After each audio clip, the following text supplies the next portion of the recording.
நாம் ஒவ்வொருவரும் நம்முடைய வாழ்க்கையிலே மஸ்ஜிதுகளோடு தொடர்பிலே இருப்போம். பள்ளிவாசல்கள் என்று சொன்னால் ஒவ்வொரு முஸ்லிமுடைய வாழ்க்கையிலும் மிக நெருக்கமான ஒரு இடத்தை பெற்றிருக்கக்கூடிய ஒன்றாக இருக்கிறது. அப்படித்தான் இருக்கவும் வேண்டும். இந்த பள்ளிவாசல்கள் அல்லாஹ்வுக்கு மிகவும் விருப்பமான இடமாக இந்த பூமியிலே அல்லாஹ் மிகவும் நேசிக்கக்கூடிய விரும்பக்கூடிய ஒரு இடமாக பள்ளிவாசல்கள் இருக்கின்றன. அப்படிப்பட்ட ஒரு நிலையிலே நாம் ஒவ்வொருவரும் பள்ளிவாசல்களோடு அதிகமான தொடர்புகளை வைத்துக் கொள்ள வேண்டும். பள்ளிவாசல்களை நாங்களும் நேசிக்க வேண்டும். ஒவ்வொரு முஸ்லிமுடைய வாழ்க்கையிலும் மிகவும் முக்கியத்துவம் வாய்ந்த ஒரு பள்ளிவாசலாக இருக்கும் என்று சொன்னால் அது கண்டிப்பாக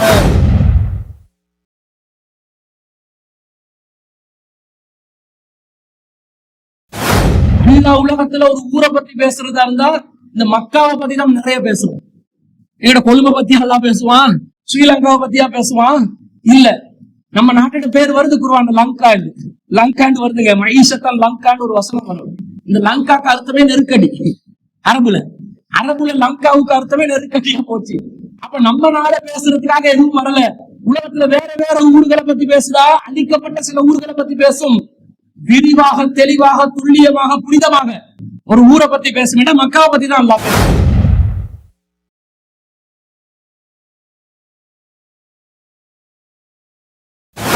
சில பேர் என்ன செய்வாங்க, அங்க போயிட்டு தான் ஜோடி தேடுவாங்க கல்யாணம் முடிக்கிறது. சில பேர் என்ன பண்றாங்கடா, மக்கா மதீனால தான் என்கேஜ்மெண்ட் நடத்துறான் போயிட்டு. புதிய ட்ரெண்ட். இப்ப வசதி உள்ளவங்க எல்லாம் என்ன பண்றாங்கன்னா, பேச்சுவார்த்தை, திருமண பேச்சுவார்த்தை எங்க நடத்துறாங்க தெரியுமா? காபத்துல்லா.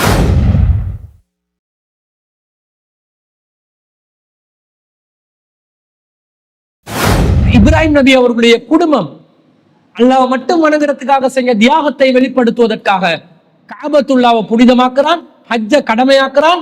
அவங்க தங்கின இடம் உங்களுக்கு தொழுவதற்குரிய திசை, அதுதான் திசை. எல்லா திசையிலையும் தொழலாம். காபால தொழுறதா இருந்தா இந்த டிரெக்ஷன்ல இருந்து தொழ ஆரம்பிங்க.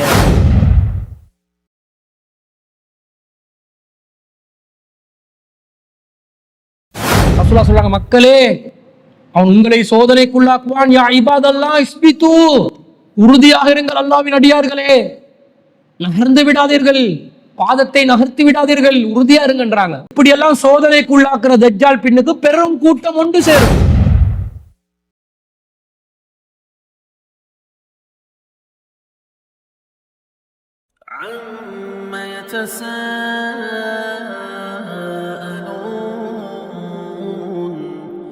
عن النبأ العظيم الذي هم فيه مختلفون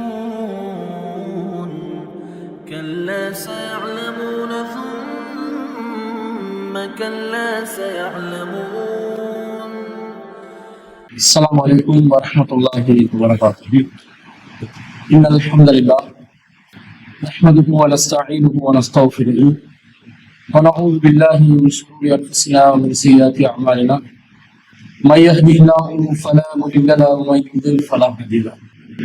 وأشهد أن لا إله إلا الله وحده لا شريك له وأشهد أن محمدا عبده ورسوله. أما بعد. அகிலத்தை படைத்து பரிபாலிக்கக்கூடிய எல்லாம் வல்ல அல்லாஹ்வுக்கே புகழ் அளித்தும், அல்லாஹ்வின் சத்திய தூதர் இம்முயிரிலும் மேலான கர்மரி நாயகம் ஸல்லல்லாஹு அலைஹி வஸல்லம் அவர்கள் மீது, அன்னவர்களை பின்பற்றி வாழக்கூடிய அனைத்து முஸ்லிம்கள் மீதும் எல்லாம் வல்ல அல்லாஹுவின் கருணையும் சாந்தியும் என்னதுமா. அன்பிற்குரிய அல்லாஹுவின் நல்லடியார்களே, அல்லாஹுவின் பேரொருளால் அல்லாஹுவினால் கடமையாக்கப்பட்ட புனிதமிக்க ஜும்மாவின் கடமையை நிறைவேற்றுவதற்காக நாம் அனைவரும் இந்த இடத்திலே ஒன்று கொண்டிருக்கிறோம். நாம் ஒவ்வொருவரும் நம்முடைய வாழ்க்கையிலே மஸ்ஜிதுகளோடு தொடர்பிலே இருப்போம். பள்ளிவாசல்கள் என்று சொன்னால் ஒவ்வொரு முஸ்லிமுடைய வாழ்க்கையிலும் மிக நெருக்கமான ஒரு இடத்தை பெற்றிருக்கக்கூடிய ஒன்றாக இருக்கிறது. அப்படித்தான் இருக்கவும் வேண்டும். இந்த பள்ளிவாசல்கள் அல்லாஹ்வுக்கு மிகவும் விருப்பமான இடமாக இந்த பூமியிலே அல்லாஹ் மிகவும் நேசிக்கக்கூடிய விரும்பக்கூடிய ஒரு இடமாக பள்ளிவாசல்கள் இருக்கின்றன. அப்படிப்பட்ட ஒரு நிலையிலே நாம் ஒவ்வொருவரும் பள்ளிவாசல்களோடு அதிகமான தொடர்புகளை வைத்துக் கொள்ள வேண்டும். பள்ளிவாசல்களை நாங்களும் நேசிக்க வேண்டும். ஒவ்வொரு முஸ்லிமுடைய வாழ்க்கையிலும் மிகவும் முக்கியத்துவம் வாய்ந்த ஒரு பள்ளிவாசலாக இருக்கும் என்று சொன்னால் அது கண்டிப்பாக காபத்துல்லாவாகத்தான் இருக்க வேண்டும். காபத்துல்லா என்பது நம் ஒவ்வொருவருடைய வாழ்க்கையில் நாம் மிகவும் நேசிக்கக்கூடிய, மிகவும் விரும்பக்கூடிய ஒரு பள்ளிவாசலாக இருக்கிறது. எந்த அளவுக்கு நாம் விருப்பம் என்று சொன்னால், நம்முடைய வாழ்க்கையிலே காபத்துல்லாவுக்கு சென்று வாழ்க்கையில் ஒரு தடவையாவது ஹஜ்ஜையோ உம்ராவையோ நிறைவேற்றுவதற்கு நமக்கு அல்லாஹ் பாக்கியம் தர வேண்டும் என்று நாம் ஒவ்வொருவரும் பிரார்த்தனையில் கூட ஈடுபட்டு வருவோம். அந்த அளவுக்கு நாம் காபத்துல்லாவை நாம் விரும்புகிறோம். இந்த காபத்துல்லா என்பது நாம் கண்டிப்பாக நம்முடைய வாழ்க்கையிலே ஒரு தொடர்புள்ள ஒரு பள்ளிவாசலாக இருக்கும் என்பதற்கு மிகப்பெரிய ஒரு சான்றாக இருப்பது, நம்முடைய தொழுகை திசை வழிகாட்டியாக, நாம் தொழுகின்ற திசையாக கிப்லாவாகவும் காபத்துல்லா தான் இருக்கிறது. முஸ்லிம்கள் ஆரம்பத்துல தொழுகை கடமையாக்கப்பட்ட நேரத்துல கிட்டத்தட்ட 16 அல்லது 17 மாதங்கள் மஸ்ஜிதுல் அக்ஸாவை நோக்கி தொழக்கூடியவர்களாக இருந்தார்கள். ஆனால் நம் அனைவருக்கும் தெரியும், அக்ஸா என்பது யூதர்களும் ஒரு புனிதமான பள்ளிவாசலாக கருதுகிறார்கள்.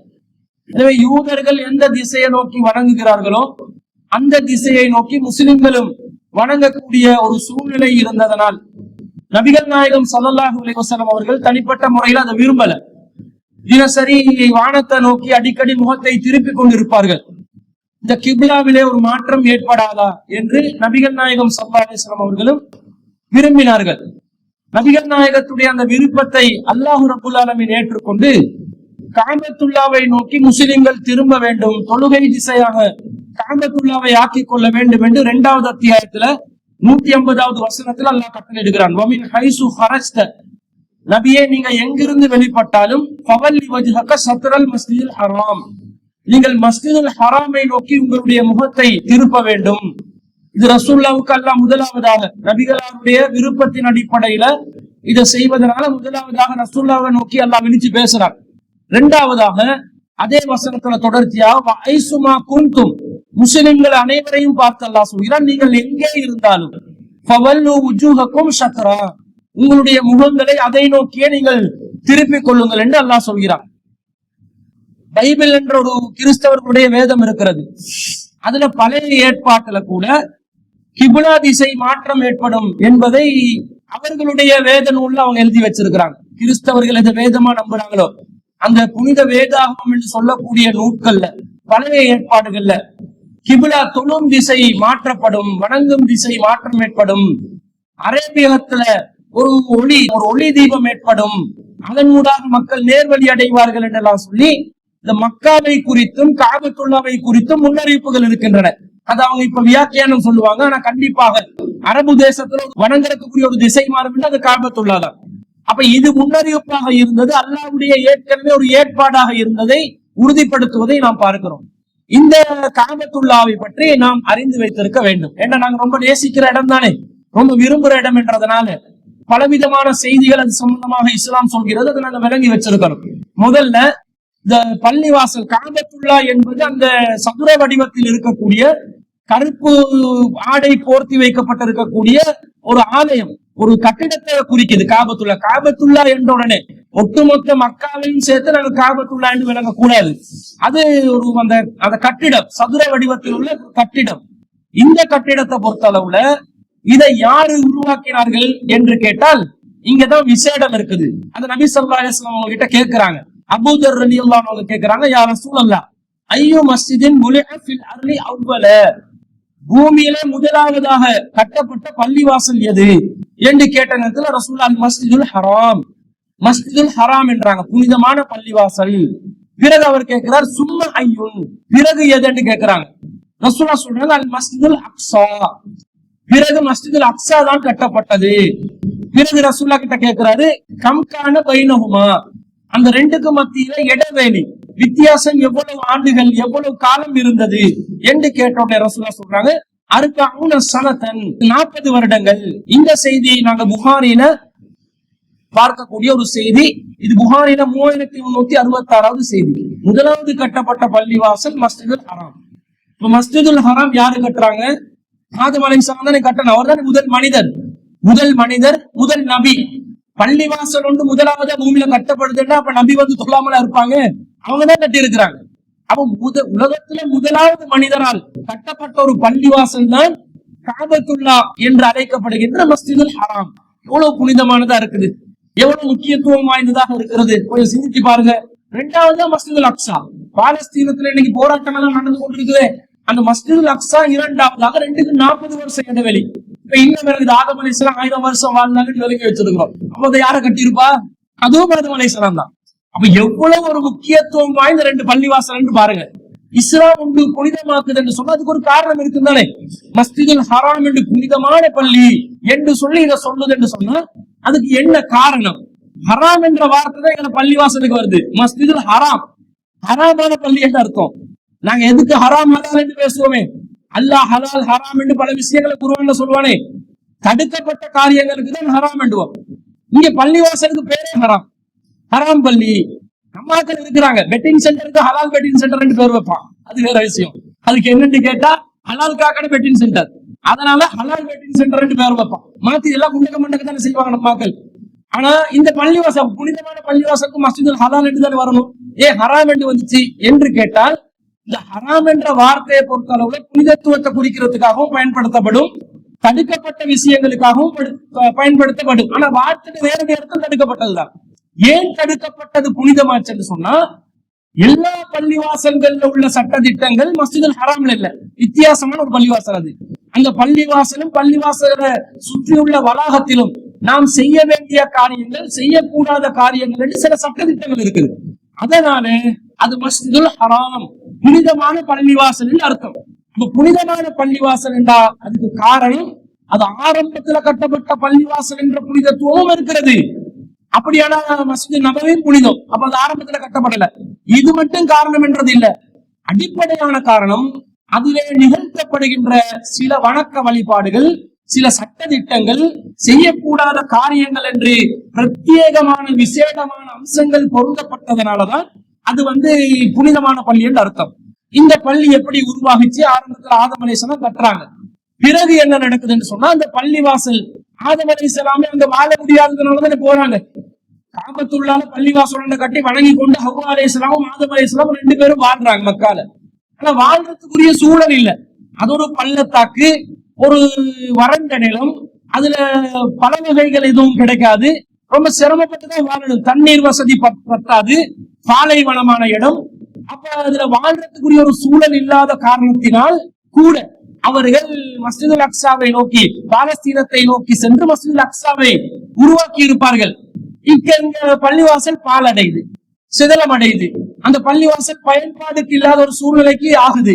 இதை புனர் நிர்மாணம் செய்யணும் என்பதனால 2வது அந்த பள்ளிவாசலை உயிர்ப்பிக்கிற மகத்தான பணியை அல்லாஹ் யாருக்கு கொடுக்குறாங்கன்னா இப்ராஹிம் அலைஹிஸ்ஸலாத்துக்கு கொடுக்குறார். இப்ராஹிம் அலைஹிஸ்ஸலாம் அவர்கள் உங்களுக்கு தெரியும், அல்லாஹ்வுடைய ஹலீல், முக்கியத்துவம் வாய்ந்த, மிக முக்கியத்துவம் வாய்ந்த ஒரு இறை தூதர்.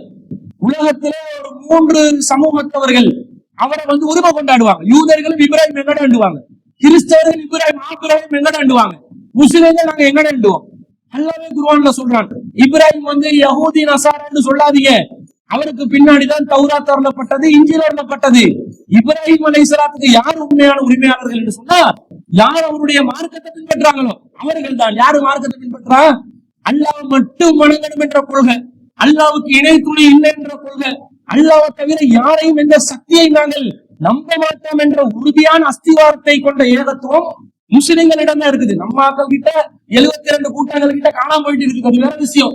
ஆனா அடிப்படையாக அந்த வகையில பாதுகாக்கப்பட்ட கொள்கை இருக்குதா இல்லையா? இருக்குது. அப்ப அந்த இப்ராஹிம் அலைஹிஸ்ஸலாம் அவர்களுக்கு சொந்தமான கொள்கையாக இந்த மார்க்கம் இருக்குது. அந்த கொள்கை இன்று முஸ்லிம்களிடம் தான் இருக்கிறது. எனவே முஸ்லிம்கள் தான் அதுக்கு உரிமை படைத்தவர்கள் என்று அல்லாஹ் சொல்றாங்க.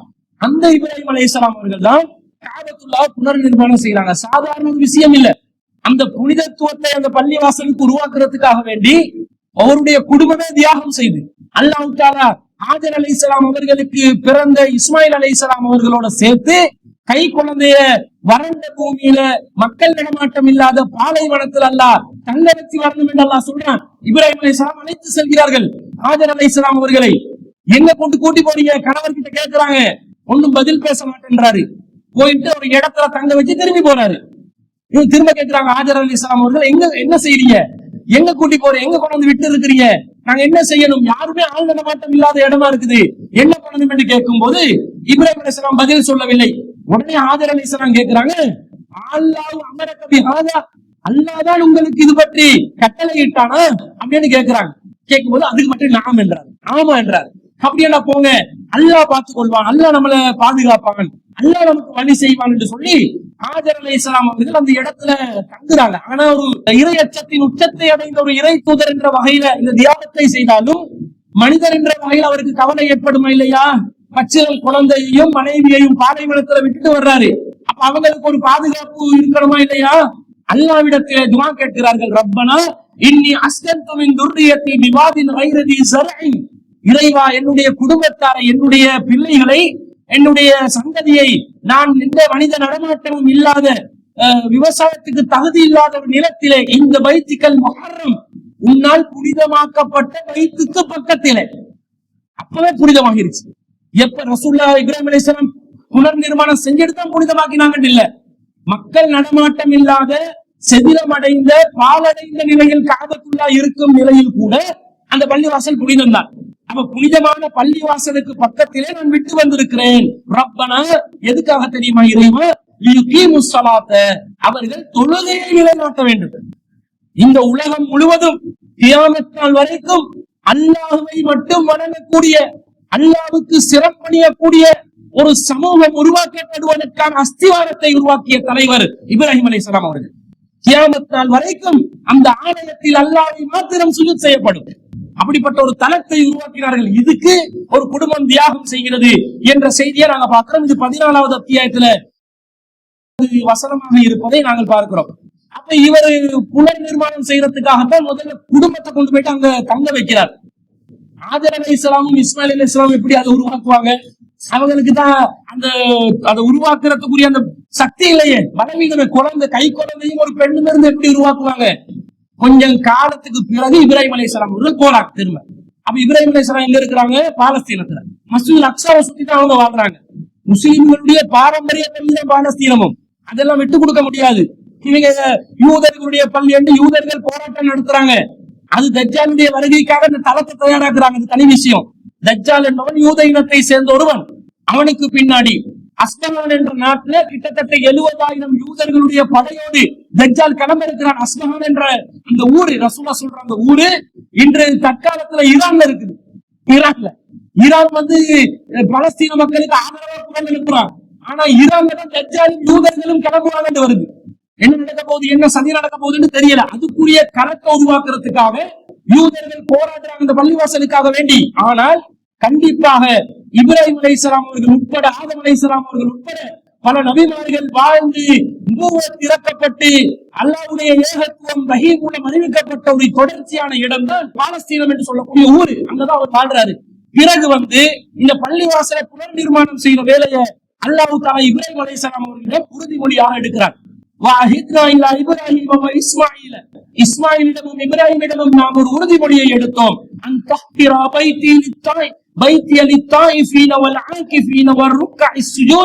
சுஜூத் செய்பவர்களுக்கு, ருக்கு செய்பவர்களுக்கு, இஹ்திகாஃப் இருப்பவர்களுக்கு, தவாப் செய்பவர்களுக்கு இந்த பள்ளிவாசலை நீங்கள் இருவரும் சேர்ந்து துப்புரவு பண்ண வேண்டும், துப்புரவு செய்யணும், புனர் நிர்மாணம் பண்ணணும் என்றால் இதுக்கு ஒரு உடன்படிக்கை.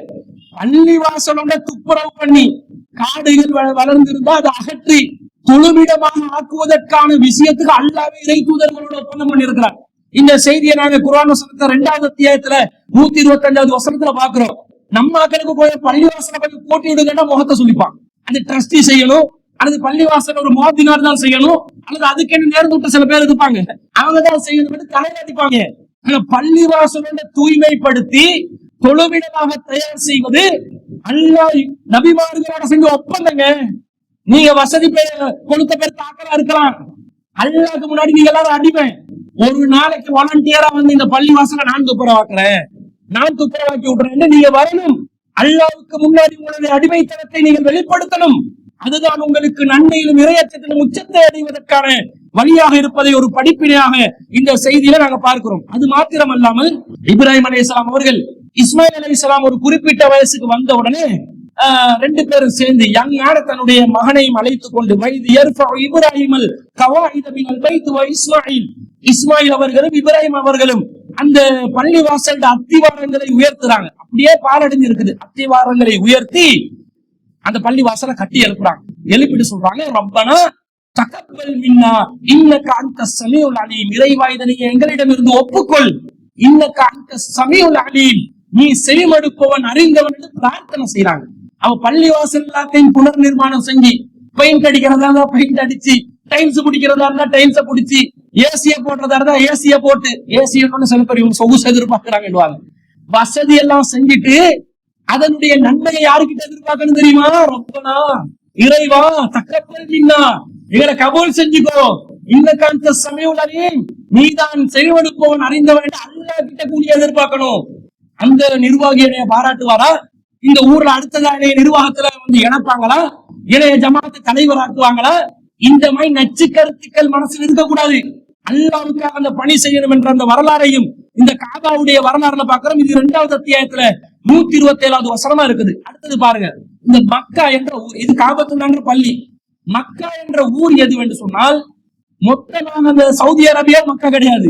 அந்த காபத்துல்லாஹ்வை சுத்தி ஒரு குறிப்பிட்ட எல்லையிலான ஒரு ஊர் இருக்குது. அதுக்கு மக்கா என்று பேர். மக்கா என்ற அந்த ஊரை அழைத்ததாக அல்லாஹ் 48வது அத்தியாயத்துல 24வது வசனத்துல சொல்றான். மக்கா என்றே அல்லாஹ் சொல்றான். அல்லாஹ் உலகத்துல ஒரு ஊரை பத்தி பேசுறதா இருந்தா இந்த மக்காவை பத்தி தான் நிறைய பேசுவோம். எங்கட கொழும்பை பத்தி அல்லாஹ் பேசுவான், ஸ்ரீலங்காவை பத்தியா பேசுவான்? இல்ல, நம்ம நாட்டோட பேர் வருது குர்ஆன்ல, லங்காண்டு. லங்காண்டு வருதுங்க. மைஷத்தன் லங்காண்டு ஒரு வசனம் வரும். இந்த லங்காக்கு அர்த்தமே நெருக்கடி. அரபுல லங்காவுக்கு அர்த்தமே நெருக்கடியா போச்சு. அப்ப நம்ம நாட பேசுறதுக்காக எதுவும் வரல. உலகத்துல வேற வேற ஊர்களை பத்தி பேசுதா, அழிக்கப்பட்ட சில ஊர்களை பத்தி பேசும். விரிவாக, தெளிவாக, துல்லியமாக, புனிதமாக ஒரு ஊரை பத்தி பேசுனா மக்காவை பத்தி தான் அல்லாஹ் பேசுறான். இதை நாங்க 48:24 பாக்குறோம். இதே ஊருக்கு பக்கா என்றும் பேரு. பக்கா என்று அழைப்பதாக 3வது அத்தியாயத்துல 96வது வசனத்துல பாக்குறோம். அதே போன்ற அல்லாஹ் தஆலா உம்முல் குரா, நகரங்களின் தாய். நகரம் இருக்கும் என்று சொன்னா உலகத்துல நிறைய நகரங்கள் இருக்கும், டவுன். அந்த எல்லா நகரங்களுடைய தாய் நகரம், அதுதான் மதர் என்றாங்கல்ல, மதர் ஆஃப் சிட்டி. உலகத்தில் உள்ள அனைத்து நகரங்களுடைய தாயாக இருக்கக்கூடிய நகரம் மக்கா என்று அல்லாஹ் குர்ஆன்ல 6வது அத்தியாயத்துல 92வது வசனம். ஒவ்வொருத்தன் அவன் கம பேசி பேசுவான். நம்மட கம, எங்கட கம தான் பெருசுவான். உங்கட கம எங்கட கம எல்லாம் பெருசு இல்ல. அல்லாஹ்வுடைய பார்வையில எந்த கம பெருசு? மக்கா தான் பெருசு. மக்காக்கு தான் முக்கியத்துவம். அதுதான் புனிதமானது. அதுதான் எங்க உள்ளத்துல அடிப்படையாக வைத்துக் கொள்ள கடமைப்படுகின்ற ஊரு, நேசிக்க வேண்டிய ஊரு. அதே போன்ற அந்த ஊருக்கு அல் பலதுல் அமீன், நம்பிக்கை பாதுகாப்பு அளிக்கக்கூடிய, அபயம் அளிக்கக்கூடிய ஊர் என்று அல்லாஹ் 95வது அத்தியாயத்துல 3வது வசனம் அல் பலத் என்று, அந்த நகரம் என்று அல்லாஹ் தஆலா 90வது அத்தியாயத்துல 1வது வசனம் ஹரமன் ஆமினன், அது புனிதமாக்கப்பட்ட ஒரு ஊராக பாதுகாப்பு அளிக்கக்கூடிய ஊர் என்று 29வது அத்தியாயத்துல 67வது வசனத்துல இருக்கிறதை நாங்கள் பார்க்கிறோம். இந்த மக்கா மிக மிக புனிதத்துவம் வாய்ந்த ஒன்று. அல்லாஹ் சொல்றான் 3வது அத்தியாயத்துல 96வது வசனத்துல, இன்ன அவ்வல பைத்தின் உலிஹ லின்னாஸ், பூமியிலே முதலாவதாக மக்களுக்காக கட்டப்பட்ட பள்ளிவாசல் லல்லதி பிமக்கத, பக்கா என்ற ஊரில் உள்ள அந்த பள்ளிவாசல் தான். அதாவது மக்காட பழைய பேர் பக்கா. பக்காவில் உள்ள பள்ளிவாசல் தான். அது எப்படிப்பட்ட விசேஷமானது தெரியுமா? முபாரகன், அது பரக்கத்தான இடம், பரக்கத் செய்யப்பட்ட இடம். மக்கா என்பது பரக்கத்தான ஒரு நிலம் என்று அல்லாஹ் சொல்கிறான். அடுத்தது அல்லாஹ் சொல்றான் வஹுதன் லில் ஆலமீன், அந்த மக்கா மக்களுக்கு நேர்வழி காட்டக்கூடிய ஒரு நகரம். ஃபீஹி ஆயாத்தும் பையினாத், அதிலே பலவிதமான அத்தாட்சிகள், அல்லாஹ்வின் அத்தாட்சிகள் இருக்கின்றன. மக்காமு இப்ராஹிம் அத்தாட்சிகள் உள்ள அல்லாஹ் சாம்பலுக்கு சொல்றான். மக்காமு இப்ராஹிம் இருக்கிறது. வமன் தஹலஹு கான ஆமினா, யார் அந்த பள்ளிவாசலுக்குள்ளே நுழைவாரோ அவர் பாதுகாப்பு பெற்று விட்டார், அபயம் பெற்று விட்டார். இப்படிப்பட்ட சிறப்பு. சுப்ஹானல்லாஹ். 3வது அத்தியாயத்துல 96வது வசனம். பள்ளி, அந்த ஊரு மக்கா என்ற ஊரே பரக்கத் செய்யப்பட்ட ஊரு. அந்த ஊரே புனிதமான ஊரு, மக்களுக்கு நேர்வழி காட்டக்கூடிய ஊரு, அந்த பள்ளிவாசல் தொடர்பு பட்ட ஊரு. அதுல நிறைய அத்தாட்சிகள் இருக்கிறது. மக்காம் இப்ராஹிம் இருக்கிறது. அதுக்குள்ள போன பாதுகாப்பு, எந்த எதிரியாலும் யாரையும் அழிக்க முடியாது. இப்படிப்பட்ட ஒரு ஊரு, அப்படிப்பட்ட ஒரு பள்ளி இந்த உலகத்துல இருக்குமா? எல்லாரும் அவங்களோட மதஸ்தலங்கள் சில மதஸ்தலங்களை வச்சு வழிபாடு நடத்துவாங்க. இந்த மாதிரி ஒரு புனிதத்துவம் யாராவது சொல்ல முடியுமா? ஒவ்வொருத்தர் செய்வாங்க தானுங்க. அவங்களோட மத ஆலயங்களை வச்சு கொண்டாடுவாங்க. அந்த பள்ளிவாசலுக்கு சென்றால் பாதுகாப்பு, அபயம் பெற்று விட்டார். அந்த தேவாலயத்துக்கு சென்று விட்டார், அபயம் பெற்று விட்டார் சொல்ல முடியுமா?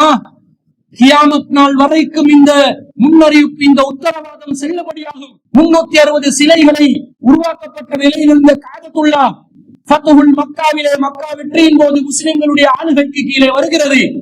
அந்த நேரத்தில் இருந்து இன்று வரைக்கும் கிட்டத்தட்ட 1450 வருடங்கள் முஸ்லிம்கள் அந்த பள்ளிவாசல் ஆட்சி செஞ்சு கொண்டிருக்கிறாங்க. லேசிப்பட்ட ஆட்சியா? யாருக்காவது முறியடிக்க முடியுமா? முடியவே முடியாது என்றது இந்த பள்ளிவாசல்ல உள்ள ஒரு சிறப்பம்சம் என்பதை நாங்கள் விளங்கிக் கொள்ள வேண்டும். அது மட்டுமல்ல, ரசூல் ஸல்லல்லாஹு அலைஹி வஸல்லம் அந்த பள்ளிவாசல் இருந்து மேராஜுக்கு அழைத்து செல்லப்பட்டார்கள். அந்த பள்ளிவாசல் இருந்து பைத்துல் முகத்தஸுக்கு அழைத்து செல்லப்பட்டு அங்கிருந்து மேராஜுக்கு போறாங்க. அது வருது. அதே போன்று அந்த பள்ளிவாசலுக்கு பக்கத்துல மக்காவிலே சஃபா மர்வா என்ற 2 மணற்குன்றுகள் இருக்கின்றன. சஃபா மர்வா என்பது ஹாஜர் அலைஹிஸ்ஸலாம் அவர்கள் இஸ்மாயில் அலைஹிஸ்ஸலாம் அவர்களுக்காக தண்ணீர் தேடி அலைந்த 2 பள்ளத்தாக்கில் உள்ள 2 மணற்குன்றுகள். அது புனிதமாக இருக்கிறது. அது மாத்திரமல்லாமல் மக்காம் இப்ராஹிம் ஜபலுன் நூரிலே ஈரா குகை இருக்கிறது. ஈரா குகையில தான் ரசூல் ஸல்லல்லாஹு அலைஹி வஸல்லம் முதலாவதாக வஹி அறிவிக்கப்பட்டது. இறுதி சமூகம், இதற்கு முன்னால் வஹி அறிவிக்கப்படாத, அல்லாஹ்வுடைய செய்திகள் அறிவிக்கப்படாத ஒரு ஊருக்கு முதல் தடவையாக நபிகள் நாயகத்தின் காலத்தில் தான் ஈரா குகையில வைத்துதான் அல்லாஹ் வஹியை கொடுத்தான். அது இருக்கிறது. அது மாத்திரமல்லாமல் சொர்க்கத்தின் கல்லாக கருதப்படுகின்ற அஜ்ருல் அஸ்வத் என்ற கல்லு அங்கே இருக்கிறது. எவ்வளவு சிறப்பம்சங்கள் இருக்குதுன்னு பாருங்க. ஜம்சம் கிணறு இருக்கிறது. இன்று வரைக்கும் வற்றாத ஒரு கிணறு. அல்லாஹ் சொல்றான், ஃபீஹி ஆயாத்துன் பையினாத், அங்கே தெளிவான அச்சாட்சிகள் இருக்கின்றன என்று அல்லாஹ் சொல்கிறான். அப்ப மக்காவிலே தெளிவான அச்சாட்சி, இதெல்லாம் எங்களுக்கு விளங்கின செய்திகள். விளங்காத இன்னும் ஆராய்ச்சி செய்யப்பட வேண்டிய விஷயங்கள் நிறைய அங்க கிடக்குது என்றது இந்த வசனத்தின் மூலம் நமக்கு தெளிவாகுகிறது. அவன் நியோம் சிட்டியை உருவாக்கி கொண்டிருக்கிறதுக்கு பதிலா சவுதி அரசாங்கம் இந்த மக்காவை சுத்தி ஆராய்ச்சி செஞ்சார் என்று சொன்னா ஏகத்துவத்தை உறுதிப்படுத்தக்கூடிய பல சான்றுகளை அவர்களுக்கு உலகத்தாருக்கு கொண்டு வரலாம் என்பதை அவர்கள் சிந்திக்க வேண்டும். ஆனா யோசிக்க மாட்டாங்க.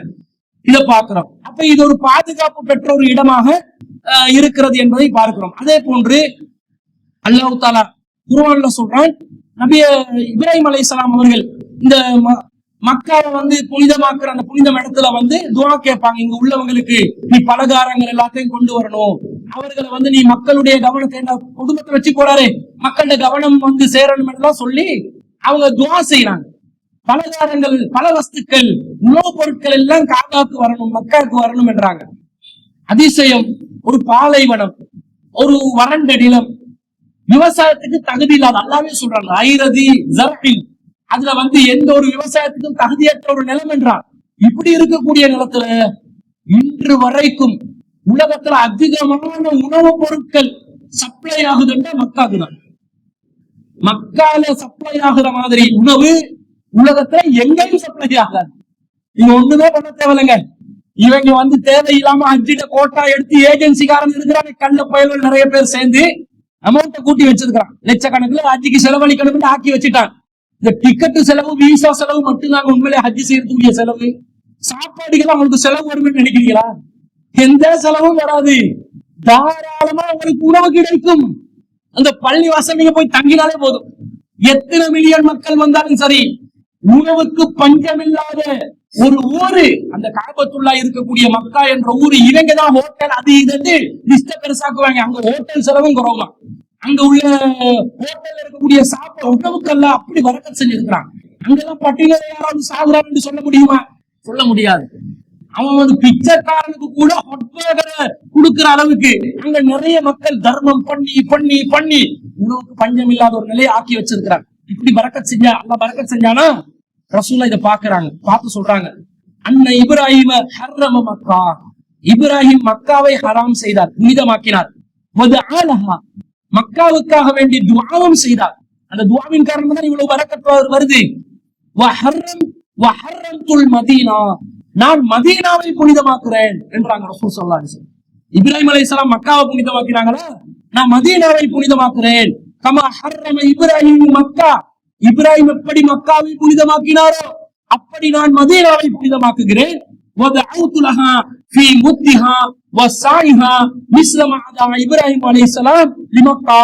இப்ராஹிம் அலைஹிஸ்ஸலாம் அவர்கள் மக்காவிலே எப்படி சாவுகளுக்கும் அந்த அளக்கக்கூடிய ஒரு அளவு, அது முத்துகளுக்கும் எப்படி பரக்கத்துக்காக வேண்டி பிரார்த்தனை செய்தார்களோ, உணவின் சாகுகளுக்கு ஒரு கையளவு உணவு எடுத்தா முத்து, 2 கையளவு முத்து எடுத்தா அந்த சாகு, இதுகளுக்கு எப்படி இப்ராஹிம் அலைஹிஸ்ஸலாம் அவர்கள் மக்காவுக்கு பரக்கத் செஞ்சாங்களோ, செஞ்சாங்களோ, அந்த மாதிரி இறைவனுடைய பரக்கத் மதீனாவுக்கும் கிடைக்க வேண்டும் என்று மதீனாவையும் நான் புனிதமான ஒன்றாக ஆக்குகிறேன் என்று சொல்லி நபி ஸல்லல்லாஹு அலைஹி வஸல்லம் அவங்க சொல்ற செய்தி புகாரில 2129வது செய்தா வருது. அந்த செய்தியின் ஊடாக நாங்க என்ன விளக்கணும் தெரியுமா? மதீனா புனிதமாகுது, அங்கேயும் ரிஸ்க்குக்கு எந்த பஞ்சமும் இல்லை, தாராளமா உணவு கிடைக்கும். கொஞ்சம் யோசிக்கணும், சில காலங்கள்ல உணவு பற்றாக்குறையான நிலை இருந்தா ஆட்சி செய்யறவன் ஏதாவது அயோக்கியத்தனம் பண்ணினாலே தவிர, அதை தடுத்து வச்சுட்டான்னு ஒண்ணும் பண்ண முடியாது. இப்படி நடந்தாலே தவிர ரிஸ்க்கு சேராமல் இருக்காது என்றதை நாங்கள் அந்த செய்தியை உண்டாக பார்க்கிறோம். இப்படிப்பட்ட ஒரு புனிதத்துவம் காபத்துல்லாவுக்கு இருக்கிறது. அது மாத்திரமல்ல, அந்த காபத்துல்லாவை அல்லாஹ் சொல்றான், வமன் தஹலஹு, அதுல யாரு நுழைந்தார்களோ அவங்க அபயம் பெற்றவர் என்று அல்லாஹ் சொல்றான். எப்பயாவது டார்கெட் பண்ணி அந்த பள்ளிவாசலுக்கு யாரும் தாக்குதல் நடத்த முடியாதா? இப்படி யோசிக்கலாம். இன்னைக்கு எவ்வளவு ஒரு அணு ஆயுதங்கள் விரிவடைந்த ஒரு உலகத்துல காபத்துல்லாவை இலக்கு வச்சு டொனால்ட் ட்ரம்ப் அப்படியெல்லாம் வாய்ஸ் விடால் விடுறான். அவன் I am the president of the வேர்ல்ட்ன்றான். அவருக்கு பிரசிடென்ட் அவரோட கனவுல நினைச்சு கொண்டு இருக்கிறான். இந்தியா பாகிஸ்தான் பிரச்சனை வரும்போது பாகிஸ்தான் அழிப்பேன் என்றான், இந்தியா தான் என்ன நாடு என்றான். இப்படி அவர் தலைவன் பேசுறது நியாயம் எவன் பக்கம் இருக்குதுன்னு பாக்குறதா இல்லையா? இந்தியாவும் நமக்கு தேவை, பாகிஸ்தானும் நமக்கு தேவை நம்ம நாட்டுக்கு. அது வேற விஷயம். எல்லாம் மனிதர்கள். யாரு தப்பு செய்கிறார்களோ அவர்கள் தண்டிக்கப்பட வேண்டும். ஒட்டுமொத்த பொதுமக்களும் தண்டிக்கப்படலாமா? ஒரு டெமோக்ரசி தலைவர் இப்படி பேசலாமா? அவன் சொல்றான் நமக்கு சைனாக்காரங்க பாகிஸ்தானுக்கு சப்போர்ட், இந்தியாவை அனுப்ப, அவன் பழையப்பாக. இப்படி ஒவ்வொருத்தரும் நியாயம் இல்லாமல் சிந்திக்கிறார்கள். இப்படி இருக்கிறவன் காபத்துள்ளால மட்டும் நியாயமா யோசிப்பானா? அதை அழிச்சு போட்டா நம்மளுக்கு ஏதாவது லாபம் கிடைக்கும் யோசிப்பானா இல்லையா? அல்ல பரக்கத்து இருக்குதுன்னு சொல்றான். முஸ்லிம்களுக்கு அது மேல நம்பிக்கை இல்லாட்டி அவன் நம்புவான். ஏதாவது பரக்கத் கிடைக்கும், தேடி பார்ப்போம், அத்தாட்சி இருக்கும், ஏதாவது கிடைக்கும், காசாக்கி கொள்ளலாம், வழி இருக்குதுன்னு சிந்திப்பான். அல்ல சிந்திக்க சொல்ற வசனங்கள்ல அவங்க சிந்திக்கிறாங்க. இப்படி ஆகலாமா இல்லையா? ஆகலாம். ஆன முடியாது, தாக்க முடியாது. ஏன்? அந்த பள்ளிவாசல் பாதுகாக்கப்பட்ட பள்ளிவாசல். ரசூலுல்லாஹ்வுடைய பிறப்பு நடந்த ஆண்டில் ஆப்ரா என்ற மன்னன் யானை படையை கொண்டு வந்தான் அழிப்பதற்காக. அப்பவே காபாவுக்கு டாரட்டை வச்சுதான் இருந்தாங்க. அழிக்க முடிச்சா? முடியல. அல்லாஹ் என்ன செஞ்சான்? யானை படையை தோக்கடிக்க வைக்கிறான். அல்லாஹ் கற்களை அனுப்புறான். சின்ன அபாபீல் என்ற பறவைகள் சிறு கற்களை கொண்டு வந்தன. அந்த கல்விலிருந்து ஒரு யானை படையை தாமட்டமாகிட்டான். என்ன அர்த்தம்? அபாபில் பறவையுடைய கால்களில் அல்லாஹ் அணுகுண்ட வச்சிருந்தான். அதான் அர்த்தம். அணுகுண்டா என்னதுங்க? குண்டு பெரிய அளவுல ஒரு ரூம் சைஸுக்கு மேலதான் யோசிக்க வேணாம். அது சின்ன ஐட்டம் தான். வெடிக்க வச்சா செதறும். அணு அளவுக்கு ஒரு பொருளை சுருக்கி அதை வெடிக்க வைக்கலாம், பவரா வெடிக்க வைக்கலாம். அந்த வெடிப்புட பவர் தான் மொத்தமும் அழிவுக்கு காரணமாக அமைகிறது. பறவைகள் கற்களை சுமந்து வந்தாங்க. அந்த கல்ல சூடான கல்லா இருந்தா பறவைக்கு சுமந்து வர முடியுமா? அது கை விட்டுருமே, கால விட்டுருமே. சூடான கல் அதை எப்படி சுமந்து வரும்? கிளவுஸ் போட்டா வரலாம் முடியாது. அப்ப பறவைகள் கற்களை சுமந்து வந்தன. ஆனால் ஒரு யானை படையே தரைமட்டமாக்கப்பட்டது என்றால் கொண்டு வந்தது கல்லு. கீழே விழும்போது அது அணுகுண்டாக மாறுகிறது. அவ்வளவு பவர், அது சிதறடிக்கப்படுகிறது. ஒரு படை அழிதா இல்லையா?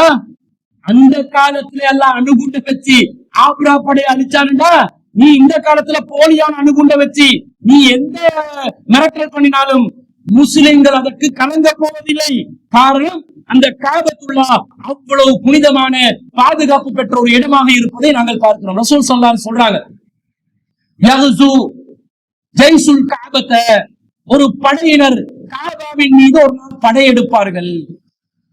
ஒரு நாள் வருவாங்க, படையெடுத்து வருவாங்க. ஃபைதா கானு பிபைதா மினல் அர்லி யுஹ்ஸபு பிஅவ்வலிஹிம் வஆகிரிஹிம். அவர்கள் பைதா என்று சொல்லக்கூடிய இடத்திற்கு வரும் பொழுது அந்த படையின், அதாவது கருப்பு இனத்தை சேர்ந்த ஒரு படம் தான் வரப்போகுது காபா அழிக்கிறதுக்கு. நீக்குறக்காரங்க, கருப்பேண்டா ஸ்ரீலங்கா கருப்பன் இல்ல, நீக்குறக்காரங்க இருப்பாங்களே, உதடுகள் பெருத்த, கண்கள் பெருத்த கருப்பேண்டா, அதுதான் கருப்பு. கருப்பு பயங்கரமா இருக்கும். பயங்கரமான கருப்புல ஒரு படம் வரப்போகுது. எதுக்கு? காபத்துல்லாவை அழிப்பதற்காக அந்த நேரத்துல ரசூலுல்லாஹ் இடத்துல பேர் சொல்லுவாங்க, விசேஷம். இடங்களோட பேரெல்லாம் சொல்லி சொல்லிதான் இந்த முன்னறிவிப்புகள் வந்திருக்கின்றன.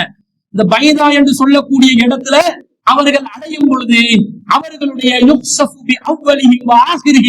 முதலாமானவரும் இறுதியானவரும் பூமிக்குள்ளே புதைக்கப்படுவார்கள். என்ன படம் எடுத்து வந்து இங்க சவுதியிட ராணுவம் இருந்து அந்த படைக்க இப்படியெல்லாம் கிடையாது. அல்லாவே செயற்பாடு பண்றதை பொறுப்பெடுத்துட்டான். பூமி புதைச்சு விழுங்கிடும். அவங்க பூமி விழுங்கி எடுத்து விடும். எப்படி வந்து சேறுகள்ல விழுங்கி மக்கள் மூழ்குவார்களோ அப்படி பூமி அவர்களை மூழ்கிக் கொள்ளும். அப்ப ஆயிஷா ரலியல்லாஹு கேட்கிறாங்க. ஆயிஷா ரலியல்லாஹு சஹாபாக்கள் எல்லாம் ரசூலுல்லாஹ் சொன்ன உடனே அப்படியே ஆமாசாமி போட்டுக்கொண்டு இருக்க மாட்டாங்க, வழிதான். ஆனா தெளிவில்லாத விஷயங்களை தெளிவுபடுத்திக் கொள்வாங்க. அல்லாஹ்வின் தூதரே யா ரசூலல்லாஹ் கைஃப யுக்ஸபு பி அவ்வலிஹிம் வ ஆகிரிஹிம், அதெப்படி அவங்க ஆரம்பமானவரும் இறுதியானவரும் பூமி புதைத்துக் கொள்ளும்.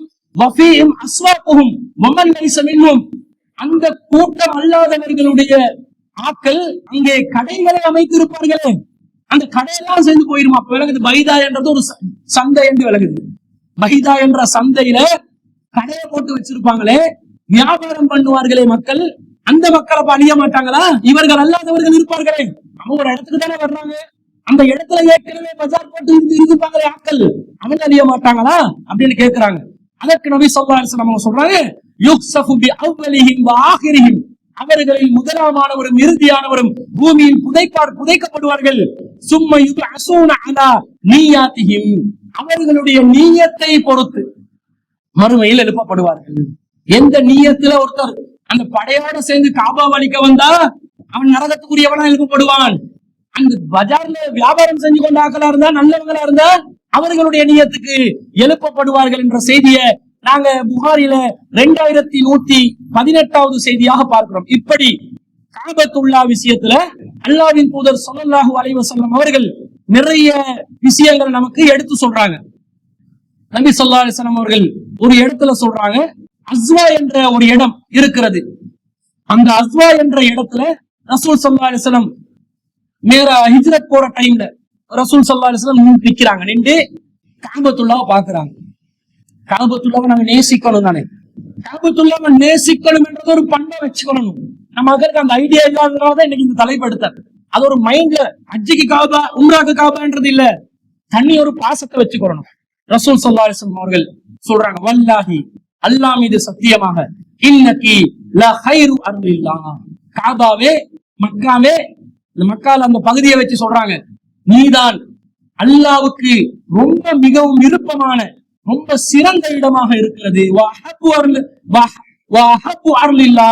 அல்லாஹ்வுக்கு ரொம்ப விருப்பமான இடமாக இருக்கிறது சொல்லிட்டு, வலவுலா அன்னி உஹ்ரிஜ்து, இந்த ஊரிலிருந்து மாத்திரம் நான் வெளியேற்றப்படாமல் இருந்திருந்தால், மின்கி உன்னை விட்டு நான் வெளியேற்றப்படாமல் இருந்திருந்தால், மா ஹரஜ்து, நான் ஒருபோதும் இந்த மக்காவை விட்டு வெளியேறி இருக்கவே மாட்டேன், அந்த அளவுக்கு நான் உன்னை நேசிக்கின்றேன் என்று நபி ஸல்லல்லாஹு அலைஹி வஸல்லம் அவர்கள் சொன்ன செய்தியை நாங்க திருமிதியில 3860வது செய்தியா பாக்குறோம். இப்படி இந்த காபத்துல்லாவுக்கு என்று தனித்துவமான புனிதங்கள் இருக்கின்றன.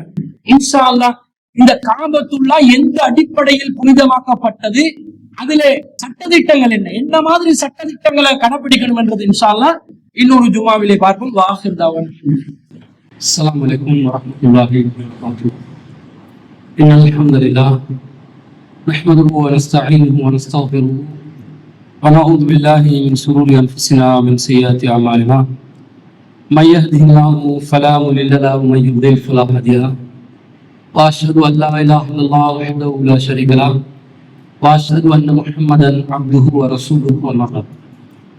அகிலத்தை படைத்து பரிபாலிக்கக்கூடிய எல்லாம் வல்ல அல்லாஹ்வுக்கு புகழடைத்தும், அல்லாஹ்வின் சத்திய தூதர் எம்முயிரிலும் மேலான கண்மணி நாயகம் ஸல்லல்லாஹு அலைஹி வஸல்லம் அவர்கள் மீதும், அன்னவர்களை பின்பற்றி வாழக்கூடிய அனைத்து முஸ்லிம்கள் மீதும் எல்லாம் வல்ல அல்லாஹ்வின் கருணையும் சாந்தியும் என்னென்றும் நிலவட்டுமாக. அன்பிற்குரிய எல்லாம் வல்ல அல்லாஹ்வின் நல்லடியார்களே, சகோதரிகளே, தாய்மார்களே, எதிர்வரக்கூடிய நாட்களில் துல்ஹஜ் மாதத்தை நாம் அடையவிருக்கிறோம். துல்ஹஜ் மாதம் என்று சொன்னவுடன் நம் அனைவருடைய மனதிலும் மிகவும் ஆழமாக பதிந்திருக்கக்கூடிய ஒரு அம்சம் என்னவென்று சொன்னால், புனிதமிக்க காபாவை நமக்கு நினைவில் வரும். இப்ராஹிம் அலைஹிஸ்ஸலாம் அவர்களுடைய தியாக வாழ்க்கை நமக்கு நினைவில் வரும். இப்ராஹிம் அலைஹிஸ்ஸலாம் அவர்கள் சம்பந்தமாக நாங்கள் பல இடங்கள்ல பல விஷயங்களை பார்த்துருக்கிறோம். ஆனால் இந்த காபா ஆலயம் சம்பந்தமாக நாம் தெரிந்து கொள்ள வேண்டிய பல விஷயங்கள் இருக்கிறது. உங்கள் அனைவருக்கும் தெரியும், காபா என்பது முதல் மனிதன் ஆதம் அலைஹிஸ்ஸலாம் அவர்களால் கட்டப்பட்ட ஆலயம், அல்லாஹ்வை வணங்குவதற்காக. அல்லாஹ் தஆலா பலவிதமா அல்லாஹ்வுடைய அத்தாட்சிகளை இந்த பூமியில வெளிப்படுத்துவான். அதில் நம்முடைய கண்களால் நாம் நிதர்சனமாக காணக்கூடிய ஒரு அத்தாட்சியாக புனிதமிக்க காபா இருப்பதை நாம் பார்க்கிறோம். இந்த காபா என்பது ஆதம் அலைஹிஸ்ஸலாம் அவர்களால் உருவாக்கப்பட்டு அல்லாஹ்வை அந்த ஆலயத்திலே வணங்கி, பிறகு இப்ராஹிம் நபி அலைஹிஸ்ஸலாம் அவர்களால் அது புனர் நிர்மாணம் செய்யப்பட்டு, பிறகு நபிகள் நாயகம் ஸல்லல்லாஹு அலைஹி வஸல்லம் அவர்களுடைய காலத்துல அது மக்கத்து காஃபிர்களுடைய பொறுப்புல இருந்ததை நாங்கள் அறிஞ்சு வச்சிருக்கிறோம். அது நபி ஸல்லல்லாஹு அலைஹி வஸல்லம் அவர்கள் மக்காவை வெற்றி அடைந்த ஃபதுஹுல் மக்காவிலே ஹிஜ்ரி 8ஆம் ஆண்டுல இஸ்லாமிய ஆளுகைக்குள்ள காபத்துல்லா வருது.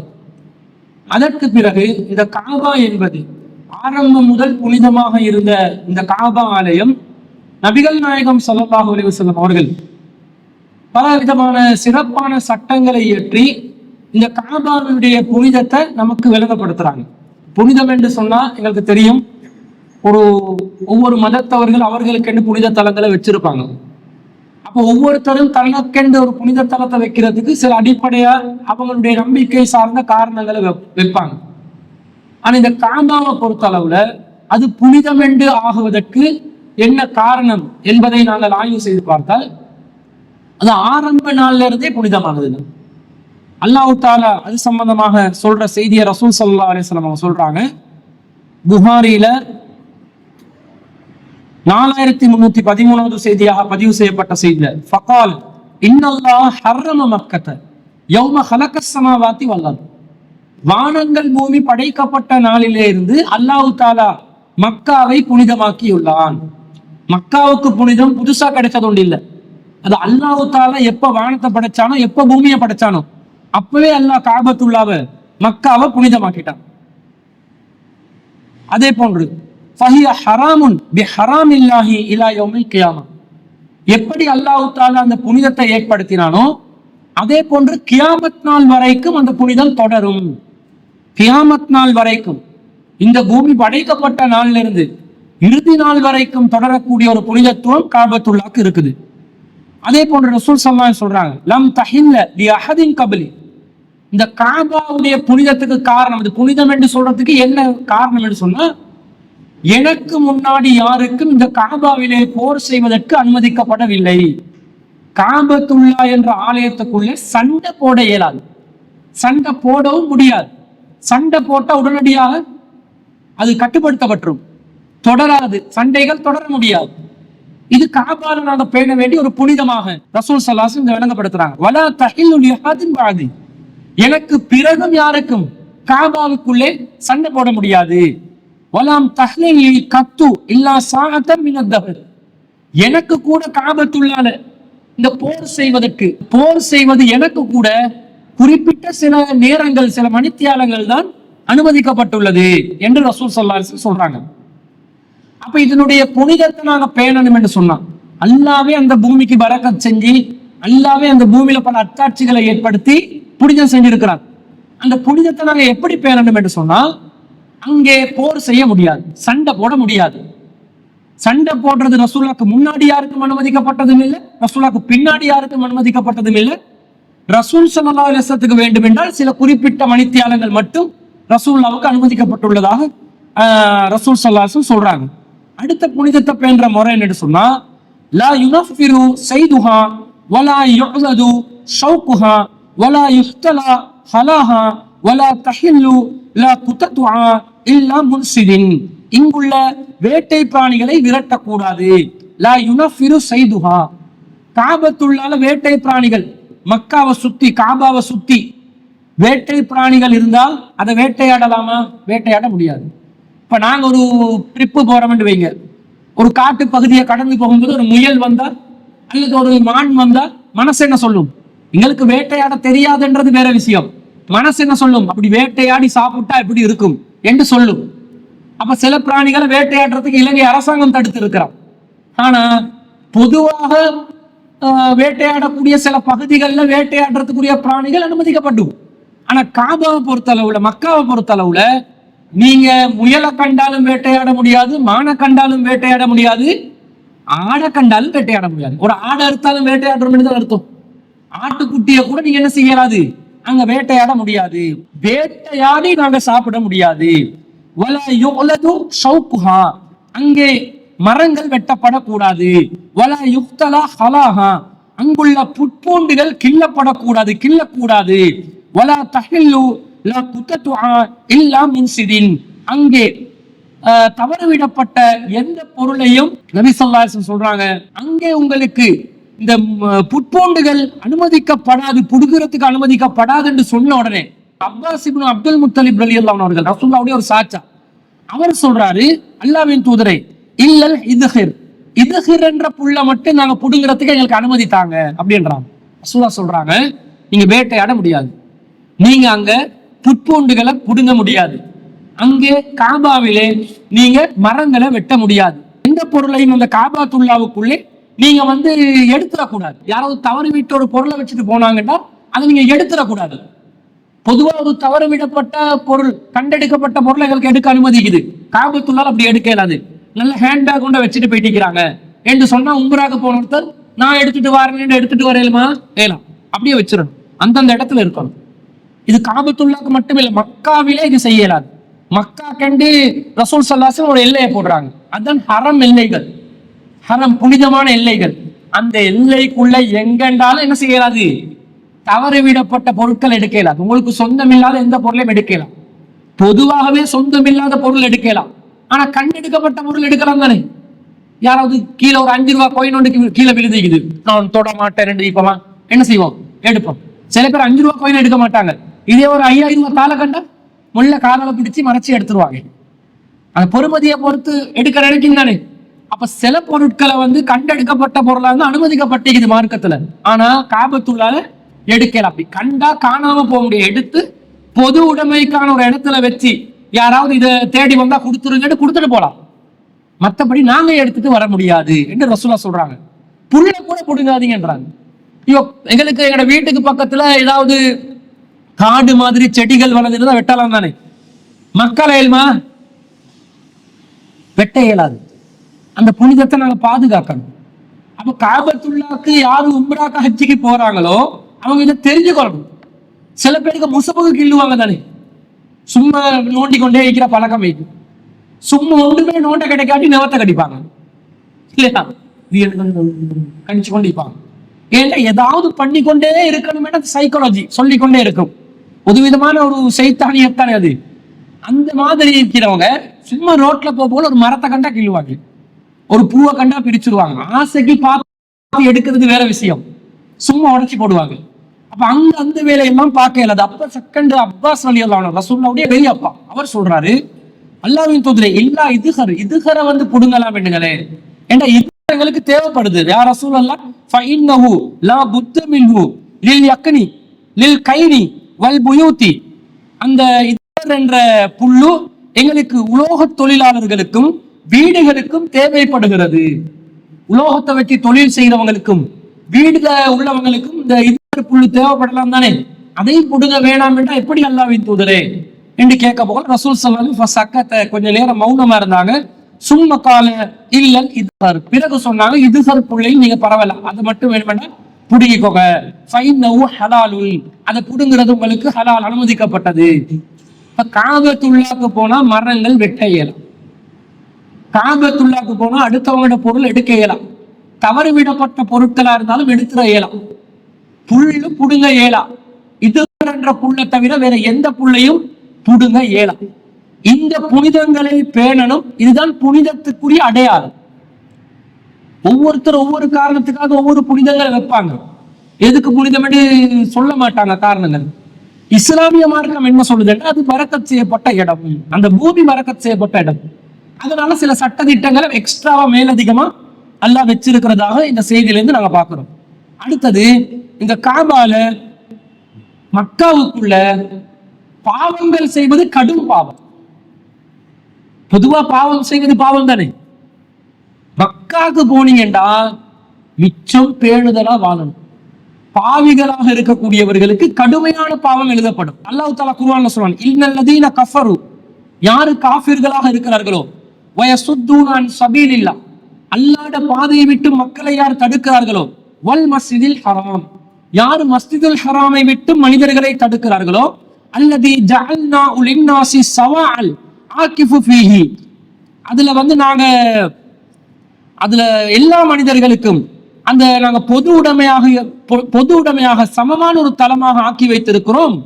அல் ஆகிஃபு ஃபீஹி வல் பாதி, நெருக்கமாக உள்ளவர்களுக்கும் தூரமாக உள்ளவர்களுக்கும் நாங்கள் அது சமமாக இருக்கிறதுனால யார் அல்லாஹ்ட அந்த பள்ளிவாசலுக்கு வாரதை தடுக்கிறாங்களோ, யாரு மஸ்ஜிதுல் ஹராமை விட்டு மக்களை தடுக்கிறாங்களோ, அல்லாஹ்ட பாதையை விட்டு தடுக்கிறார்களோ, அவர்களுக்கு கடும் பாவம் உண்டு. வமை யுரிது ஃபீஹி பிஇல்ஹாதின் பிலுதுமின், யார் அங்கே அநியாயம் செய்கிறார்களோ, நுதிகுஹு மின் அஸாபின் அலீம், அவர்களுக்கு கடுமையான வேதனையை நாங்கள் கொடுப்போம் என்று அல்லாஹ் 22வது அத்தியாயத்தில் 25வது வசனத்துல சொல்றாங்க. மஸ்ஜிதுல் ஹராம், அந்த கஅபத்துல்லா என்ற பள்ளிவாசல் மக்காவை சுத்தி உள்ளவர்களுக்கும் சமமான உரிமை உண்டு. மக்காலிருந்து தூரமாக இருக்கக்கூடிய எங்களுக்கு கூட சமமான உரிமை உண்டு. கஅபத்துல்லாக்கு நாங்க தொலை போறது எங்கட ரைட்ஸ். சவுதி அரசாங்கம் அதை தடுக்க அது எங்களுடைய உரிமை. அது அவங்க தந்தே ஆகணும். நெருக்கமாக உள்ளவர்களுக்கும் தூரமாக உள்ளவர்களுக்கும் கஅபத்துல்லா என்பது, மஸ்ஜிதுல் ஹராம் என்பது சமமான அந்தஸ்தில் உள்ள ஒரு பள்ளிவாசல் என்று அல்லாஹ் சொல்றதை நாங்க பாக்குறோம். அதனால அதுல யாராவது பாவம் செஞ்சா, பள்ளியை விட்டு மக்களை தடுத்தாலோ, மஸ்ஜிதுல் ஹராமுக்கு நுழையக்கூடாது என்று யாராவது தடை விதித்தாலோ, அநியாயம் செய்தாலோ, அது கடுமையான வேதனை தரக்கூடிய ஒரு பாவம் என்று அல்லாஹ் சொல்றதை நாங்க பாக்குறோம். அதே போன்று நபி ஸல்லல்லாஹு அலைஹி வஸல்லம் சொல்றாங்க, கால அபுகலுன் நாசி இலல்லாஹி ஸலாஸத்துன், அல்லாஹ்வுக்கு கோபத்தை ஏற்படுத்தக்கூடிய 3 பேர் இருக்கிறாங்க. யார் அந்த 3 பேர் என்று சொன்னா, முல்ஹிதுன் ஃபில் ஹராமி, யாரு காபாவிலே ஹரம் ஷரீஃபில் அநியாயம் செய்து குற்றம் புரிகிறார்களோ, பாவம் செய்கிறார்களோ, அவர்கள் அல்லாஹ்விடத்தில் கடும் கோபத்துக்கு உள்ளாகுவார்கள். அங்க போயிட்டு பாவம் செஞ்சு கொண்டு இருக்க கூடாது. உம்ராக்கு போனோமா, உம்ராவை முடிச்சோமா, வந்தமான்னு இருக்கணும். ஹஜ்ஜுக்கு போனோமா, ஹஜ்ஜுட வேலைகளை செஞ்சோமா, துஆக்கள்ல ஈடுபட்டோமா, இஸ்திஃபார் செஞ்சோமா, தொழுகைகளை நிலைநாட்டினோமா, வந்தமான்னு இருக்கணும். அங்க போயிட்டு என்ன யோசிக்கிறது, அடுத்தவனுக்கு வேட்டு வைக்கிறது எப்படி, அங்க இருந்து ஸ்மக்லிங் பண்றது எப்படி, நாட்டுக்கு ரிட்டர்ன் கொண்டு போகும்போது எப்படி டியூட்டி ஃப்ரீல டியூட்டி கட்டாம எப்படி சாமானத்தை எடுத்து போலாம், நகை எப்படி ஒழிச்சு கொண்டு வரலாம், சம்சம் தண்ணியை எடுத்து வரதை பத்தி யோசிச்சா கூட பரவாயில்ல. அவன் 10 லிட்டர் தான் தரான், எனக்கு ஒரு 20 லிட்டர் தேவைப்படுது, வேறொருத்தண்ட பேர்ல போட்டு வேறொருத்தண்ட பாஸ்போர்ட்டுக்கு எடுத்து வரேன்னு யோசிச்சாலும் பரவாயில்ல. இது என்ன யோசிப்பாங்க, சவுதி நகை, மிடில் ஈஸ்ட்ல நகை நல்ல பொறுமதி 22 24 கேரட்டெல்லாம் இருக்குது, ஒரு 10-15 நகை அள்ளி கொண்டு போன வேண்டாம், பவுன் நகை அள்ளி கொண்டு போன வேண்டாம், நல்ல லாபம் பார்க்கலாம், பிசினஸ் பண்ணலாம். அஞ்சுக்கோ உம்ராக்கு போறவங்களுக்கு பிசினஸ் பண்ணலாம், பிரச்சனை இல்லை. வியாபாரம் செஞ்சா மார்க்கம் தடுக்காது. தில்லுமுள்ளு பண்ணக்கூடாது, பாவம் செய்யக்கூடாது. அது அங்க போயிட்டு எதிரிகள் எல்லாத்தையும் நினைச்சு பதுவா பண்றது. யா அல்லாஹ், அந்த பெரிய வாயில இடி உட காபத்துல்லால போயிட்டு எல்லாம் பதுவா பண்றதா, நேர்வழிக்காக துவா கேட்கலாம். இந்த மாதிரி அடுத்தவங்க மேல் வரம்பு மீறுற மாதிரி செயற்பாடுகள் செய்யக்கூடாது. அதே போன்று முபத்தகின் ஃபில் இஸ்லாமி சுன்னத்தல் ஜாஹிலியா, அல்லாஹ்க்கு கோபத்தை ஏற்படுத்துற 2வது சாரார் யார் தெரியுமா, ஜாஹிலியா பழக்கங்களை இஸ்லாத்துக்குள்ள கொண்டு வரவங்க. ஜாஹிலியா குணங்கள் இருக்கும், நல்ல நேரம் கெட்ட நேரம் பார்க்கறது ஜாஹிலியத் குணம் தானே. அதை என்ன செய்வாங்க, இஸ்லாத்துக்குள்ள கொண்டு வாரி ஷரியத் முறையில நல்ல நேரம் கெட்ட நேரம் பார்ப்போம்.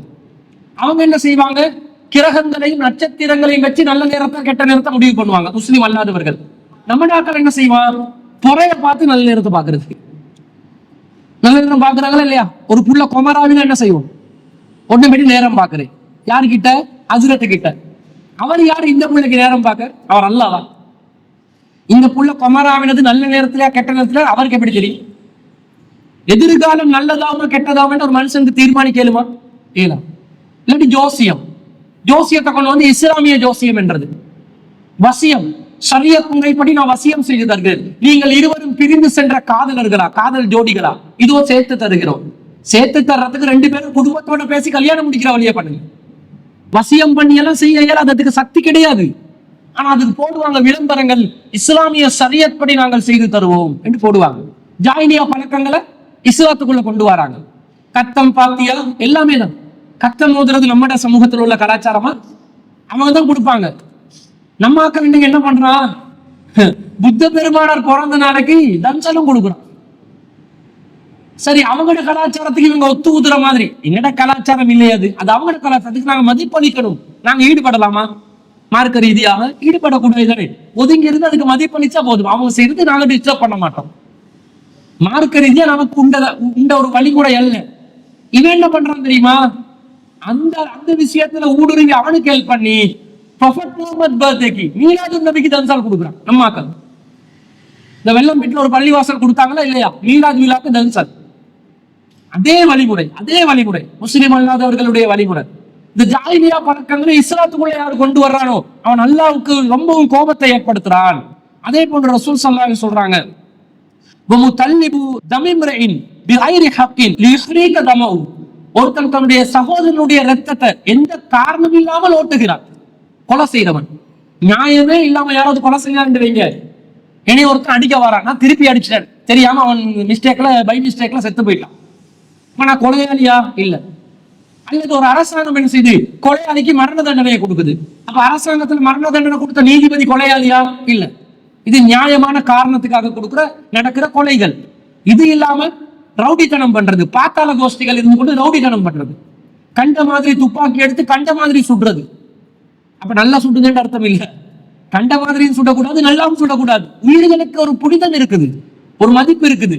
இதை யாரு செய்யறாங்களோ அவங்க அல்லாஹ்வுக்கு கோபத்தை ஏற்படுத்துறாங்கன்ற செய்தி புகாரில 6882 செய்தியில வருது. இது நமக்குரிய பாயிண்ட் என்னன்னு சொன்னா, காபாவிலே மக்காவிலே யாரு பாவம் செய்கிறார்களோ அல்லாஹ்வுடைய கோபத்துக்கு உள்ளாகிறாங்க. கவனமா இருக்கணும். சில பேர் என்ன செய்வாங்க, அங்க போயிட்டு தான் ஜோடி தேடுவாங்க கல்யாணம் முடிக்கிறது. சில பேர் என்ன பண்றாங்கடா, மக்கா மதீனால என்கேஜ்மெண்ட் நடத்துறான் போயிட்டு. புதிய ட்ரெண்ட். இப்ப வசதி உள்ளவங்க எல்லாம் என்ன பண்றாங்கன்னா, பேச்சுவார்த்தை, திருமண பேச்சுவார்த்தை எங்க நடத்துறாங்க தெரியுமா? காபத்துல்லா. அவங்க புனிதமே நினைக்கிறாங்க, அது பெரிய மார்க்கப்பற்றுமே நினைக்கிறாங்க. கண்ட மாதிரி மார்க்கத்தை கேலி கூத்தாக்காம நாங்க நடந்து போல தெரிஞ்சு கொள்ளணும். அடுத்தது, இந்த காபால உள்ள விசேடம், சிறப்பம்சம் என்னன்னு சொன்னா, இஸ்லாமிய வணக்க ஸ்தலங்கள் நிறைய இருக்குது உலகத்துல, நிறைய பள்ளிவாசல்கள் இருக்குது.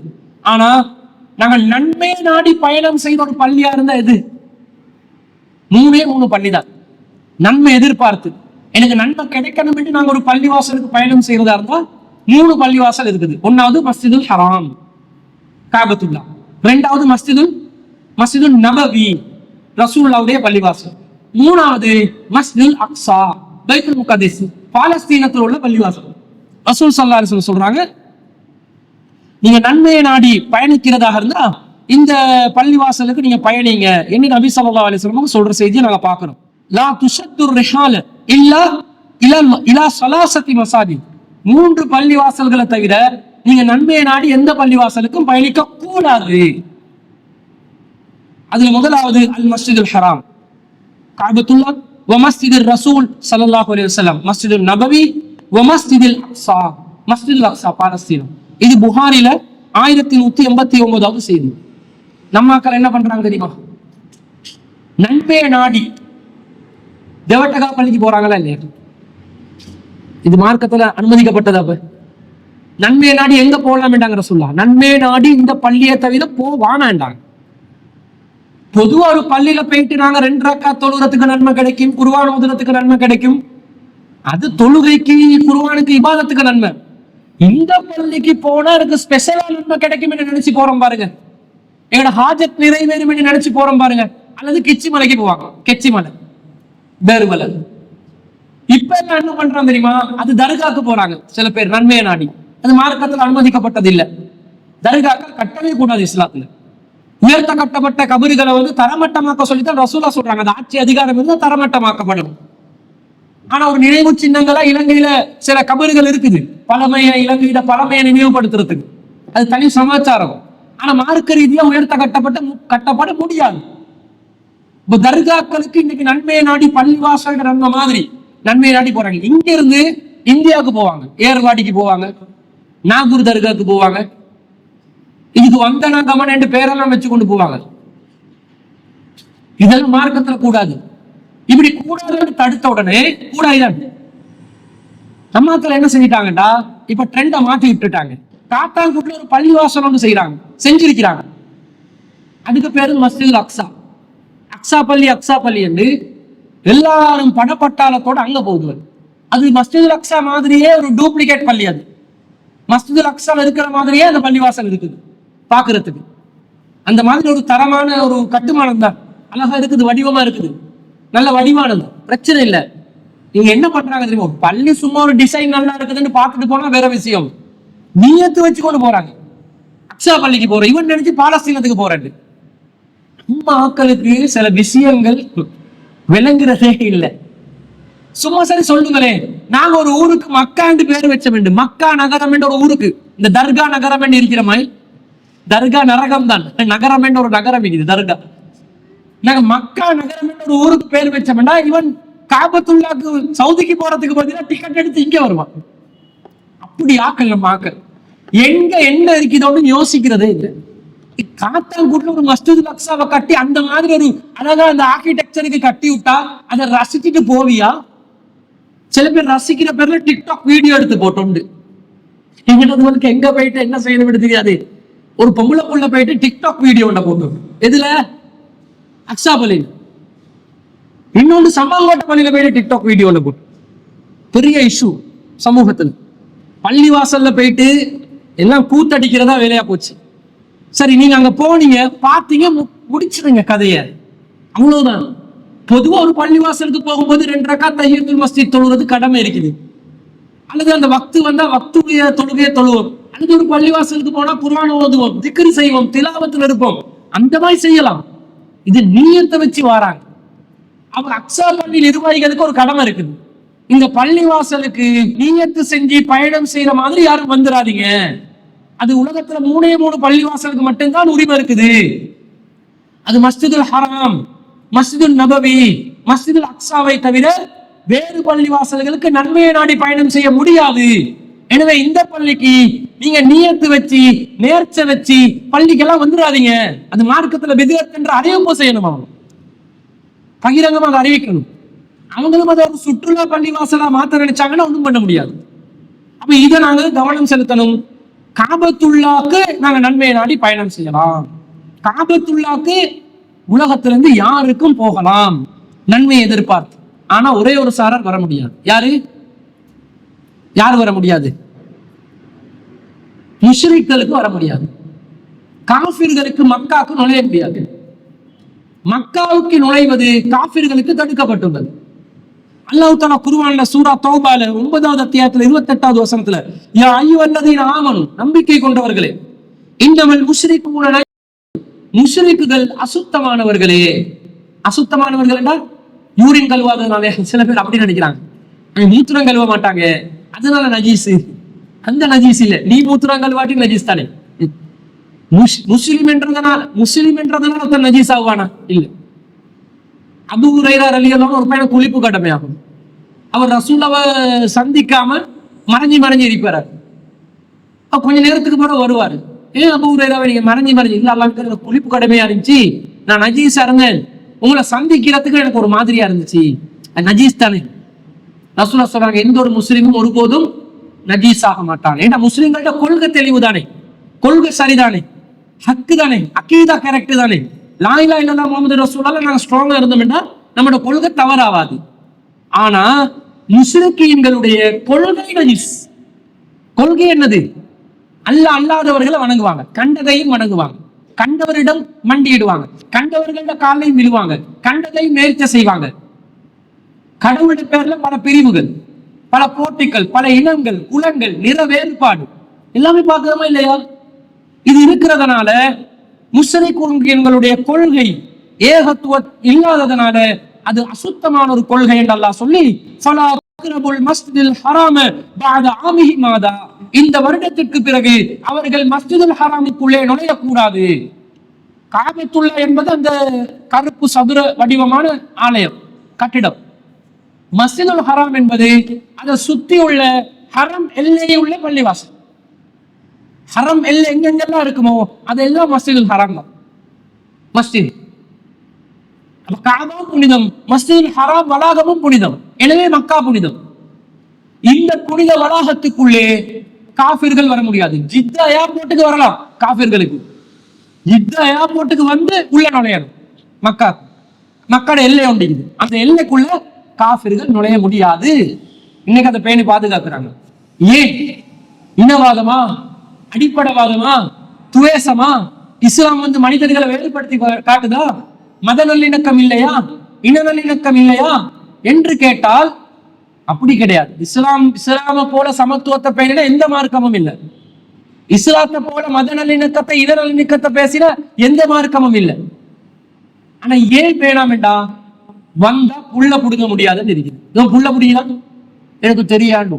இந்திர மட்டும் புடுங்க அனுமதிக்குது, மத்ததை புடுங்க. அதேடா அது ஏன் அதை புடுங்க கூடாது? ஏன் இதை புடுங்கலாம்? ஏன் மரத்தை வெட்டக்கூடாது? ஒரு வெள்ளக்காரி வாரா காபத்துல்லாக்கு போறதுக்கு அனுமதி கொடுத்தா சம்மாங்கோட்டை பள்ளிக்குள்ள போறதுக்கு அனுமதி கொடுக்குற மாதிரி யாருக்கும் கொடுக்கலாம். ஆனா சம்மாங்கோட்டை பள்ளி நிர்வாகம் ஒரு முன்னு எக்ஸ்ட்ரா ஒரு ஆடையை வச்சிருக்கிறாங்க. சம்மாங்கோட்டை பள்ளி நிர்வாகம் என்ன பண்றாங்கன்னு ஒரு எக்ஸ்ட்ரா ட்ரெஸ் கொடுத்து வச்சுக்கிறாங்க. வெள்ளக்காரி வந்தாலும் மேலால போட்டு கொண்டு போகணும்னு வச்சிருக்கிறாங்க. ஆனா அவங்க அசுத்தமான நிலையில இருக்கிறாங்களா, சுத்தமான நிலையில இருக்கிறாங்களா கேட்கலுமா? நீங்க என்ன நிலைமையில இருக்கிறீங்க கேட்டா செருப்பு பிஞ்சிடும். அப்ப சுற்றுலா தலமாக ஒரு பள்ளி வாசலை வச்சுக்கொண்டு மார்க்கத்துல கடைபிடிக்க வேண்டிய சில நடைமுறைகளை வந்து சிந்திக்கணும், எப்படி நடைமுறைப்படுத்துறது. அந்த மாதிரி ஒரு நிலையில காபத்துல்லா வாக்கி விட்டாங்கன்னா வந்து சேர மாட்டாங்களா? கோடான கோடி மக்கள் வந்து சேர்ந்துருவாங்க. என்னதான் இருக்குதுன்னு பாக்குறதுக்காக சரி வருவாங்க. ஏன்டா காபத்துல்லால நிறைய அம்சங்கள் இருக்குது. காபத்துல்லா ஏற்கனவே சொல்லப்பட்டது போன்று ஹஜ்ருல் அஸ்வத் கல், சஃபா மர்வா மணற்குன்றுகள், ஹிரா மலை, காபத்துல்லா ஜம்சம் கிணறு. அதே மாதிரி அல்லாஹ் சொல்றான் ஃபீஹா ஆயாத்தும் பையினாத், அங்க நிறைய அத்தாட்சிகள் இருக்குதுன்னு அல்லாஹ் சொல்றான். இன்னும் கண்டுபிடிக்கப்படாத நிறைய விஷயங்கள் இருக்குது. அப்ப அதெல்லாம் புனிதமாக பாதுகாக்கப்படணுமா இல்லையா? பாதுகாக்கப்படணும். அது முஸ்லீம் அல்லாத ஒருத்தர் பாதுகாப்பார, காபாவை விடுங்க, ஸ்ரீலங்கால எல்லா இடத்துக்கும் போயிடுமா? அவனுக்கு ஸ்ரீலங்கால அரசியல் சாசனம் 1978ஆம் ஆண்டு அரசியல் சாசனம் சொல்லுது, இலங்கை பிரஜைக்கு இலங்கையில் எந்த பகுதிக்கும் சென்று வரலாம், அது அடிப்படை உரிமை என்று இருக்குது. உண்மைதானே? ஸ்ரீலங்கால பிறந்த எங்களுக்கு ஸ்ரீலங்கால எங்கேயும் போகலாமா இல்லையா? ஏழும். நீங்க இந்த ஜனாதிபதி மந்திரிகளுக்கு போகலை, எங்கேயும் போகலாம் தானே? அது பொது இடம் தானே? அரளி மாளிகை பொது இடம் தானே? போகலை. ஜனாதிபதி மந்திரி அரளி மாளிகை தான் தேவையில்லை. நீங்க அந்த போர்ட் சிட்டிக்குள்ள போங்க. போர்ட் சிட்டிக்குள்ள குறிப்பிட்ட ஒரு ஏரியால உங்களுக்கு பீச்சை காட்டி வச்சுப்பான். காலை கழுவிட்டு வா, போட்ல போயிட்டு வா, 5000 10,000 முடிஞ்சு எடுத்துரும் அதுக்கு காசு. அந்த குறிப்பிட்ட எல்லையை தாண்டி போறதா இருந்தா நீங்க ஒரு மல்டி மில்லியனர், ஒரு இன்வெஸ்டரா இருக்கணும், முதலீட்டாளராக இருக்கணும், தொழில் அதிபராக இருக்கணும், ரெஜிஸ்டராக இருக்கணும். அப்பதான் செயற்கையா உருவாக்கின இலங்கை நிலப்பரப்புக்குள்ள உங்களுக்கு போலாம். சைனாக்காரனுக்கு போலாம், உங்களுக்கு போகல. எப்படி? ராணுவ கேம்புக்குள்ள போயிடுமா? ஏழுமா?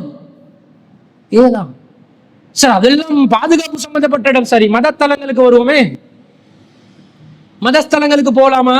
எல்லா இடத்துக்கும். தலதா மாளிகைக்குள்ள முஸ்லீம் அல்லாதவங்களுக்கு போலாமா? இதுக்கு போலாமா? ஏழுமா? ஏழுமா? முஸ்லீம்களுக்கு போலாமா கேட்கிறேன். முஸ்லீம் அல்லாதவர்களுக்கு இல்ல, முஸ்லீம்களுக்கு போலாமா? ஏலாம். ஏன்னா அவங்க யோசிப்பாங்க, அவங்களோட அந்த புத்தருடைய பல்ல வச்சிருக்கிறதா பாதுகாக்கிறதா சொல்றாங்க. அதை வந்து அந்த பாதுகாக்கணும். முஸ்லீம் கையில பொறுமதி விளங்குமா? இவன் என்ன பல்லண்டி இழுத்து போட்டு என்ன சொல்லி செஞ்சு விட்டானண்டா? அவங்களுக்கு புனிதமா இருக்கும், நமக்கு புனிதம் இல்லாம இருக்கும். நமக்கு புனிதமானது அவங்களுக்கு புனிதம் இல்லாம இருக்கும். இந்த அண்டர்ஸ்டாண்டிங் இல்லாம இருந்து புனிதங்களை கெடுக்க ஆரம்பிச்சா பல பிரச்சனைகள் வந்துடும். அதனால அவங்க பாதுகாப்பு வைக்கத்தான் செய்வாங்க. யாரும் பிரச்சனை பண்ணல. இன்னும் சில மடு தேவாலயம், இன்னும் சில தேவாலயங்கள் நீங்க போறதாக இருந்தா நீங்க முந்தானியோட போவேலாது. என்ன சொல்லுவாங்க? முக்காட கலட்டுங்க, தலையை திறந்து வைங்க, தலையை மூடி போறது மரியாதை இல்லைன்னுவாங்க. அவங்ககிட்ட நம்பிக்கை, அவங்ககிட்ட ரூல்ஸ். ஆனா வெள்ளைக்காரி உடம்ப திறந்து கொண்டு போவா, அது பிரச்சனை இல்லைன்னுவாங்க. இந்த அவங்ககிட்ட நிலப்பாடுகள். நமக்கே நம்ம நாட்டுல நினைச்ச டைம்ல நினைச்ச இடத்துக்கு எல்லா இடத்துக்கும் போக இயலா. எல்லா விடுங்களே, உங்களோட உறவு வீட்டுக்கு நினைச்ச டைமுக்கு போகலுமா? உங்களுக்கு உங்களோட மாமி வீட்டுக்கு நீங்க நினைச்ச டைமுக்கு போகலுமா? போயிட்டு அப்படி பீரோ திறக்கலுமா? ஏய், எங்க என்ன பண்றாய்? யாருக்கிட்ட பெர்மிஷன் கேட்டாய்? சாதாரண ஒரு உறவுக்காரர்கள வீட்டுக்குள்ள போறதா இருந்தாலும் 10,000 கெத்து காட்டி கொண்டு பல சம்பிரதாயங்களை கடைபிடிக்க வேண்டி இருக்கும். இப்படித்தான். இதே மாமி உடாண்டு இல்ல, மாமா உடாண்டாலும் இதுதான் கதை, மச்சான் உடாண்டாலும் இதுதான் கதை. அவங்களுக்கு அவங்க சில தனித்துவங்களை வச்சிருப்பாங்க. வீட்டுல எங்கன்னாலும் பிள்ளைங்க அங்கிட்டு போக கூடாது, அந்த ரூமுக்கு மட்டும் கொஞ்சம் போவானுங்க. ஏன் அந்த ரூமுக்கு போக கூடாது? எங்கட வீடுதானே போலாமா? ஏலாம். அப்ப பாதுகாப்பு கருத்துல கொண்டு சில இடங்களுக்கு போக முடியாதுன்ற சட்டங்கள் இருக்கத்தான் செய்யும். இஸ்லாத்துல பல புனிதத்துவங்களை நாங்க பேண வேண்டும் என்றதுனால முஸ்லீம் அல்லாதவர்கள் காபத்துல்லாவுக்கு நுழைவதை இஸ்லாம் தடுத்து இருக்குது. இதுல இருந்து என்ன விளங்குதுண்டா, காபத்துல்லா அல்லாத எல்லா பள்ளிவாசல்களுக்கும் போலாம் என்று விளங்குது. இங்க மட்டும் வராதுன்றா என்ன அர்த்தம்? வேற இடங்களுக்கு போகலாம், சுத்தமான நிலையில இருந்தா வேற பள்ளிவாசலுக்கு போகலாம் என்று வருது. ரசூல் ஸல்லல்லாஹு அலைஹி வஸல்லம் அபூபக்கர் ரலியல்லாஹு அன்ஹு ஹஜ்ஜத்துல் விதாக்கு ரசூலுல்லாஹ் ஹஜ் செய்யறதுக்கு முந்தின ஆண்டு அனுப்புறாங்க. கப்ல ஹஜ்ஜத்தில் வதாஇ யௌமன் நஹ்ரி ஃபி ரஹ்தின், ரசூலுல்லாஹ் ஒரு குழு அனுப்புறாங்க அபூபக்கர் ரலியல்லாஹு அன்ஹு தலைமையில. யுஅذினு ஃபின் நாஸி அலா லா யஹுஜ்ஜ பஅதல் ஆமி முஷ்ரிகுன். இந்த வருஷத்துக்கு பிறகு ஹஜ்ஜத்துல் விதா ரசூலுல்லாஹ் ஹஜ் செஞ்ச வருஷம், அதுக்கு முந்தின வருஷம் அபூபக்கர் ரலியல்லாஹு அன்ஹு ரசூல் அனுப்பி சொல்றாங்க, இந்த வருஷத்துக்கு பிறகு உங்கள யாருக்கும் முஷ்ரிக்கள் யாருக்கும் காபத்துல்லாவுக்கு ஹஜ் செய்வதற்கு வர முடியாது. வலா யதூஃபு பில் பைத்தி உரியானன், நிர்வாணமாக காபத்துல்லாவை தவாப் செய்யவும் முடியாது. ஏன் தடுக்கிறாங்கன்னு வருங்களா? எல்லா முஸ்லிம் அல்லாதவர்களும் அந்த காலத்துல காபத்துல்லால ஹஜ் செஞ்சாங்க, தவாப் செஞ்சாங்க. எப்படி தவாப் செஞ்சாங்க? உரியானன், உரியானத்தோட. இந்த உரியானம் என்ற வார்த்தை அரபு வார்த்தை, உரியான் என்ற அரபு வார்த்தை. ஆடை இல்லாத நிலை.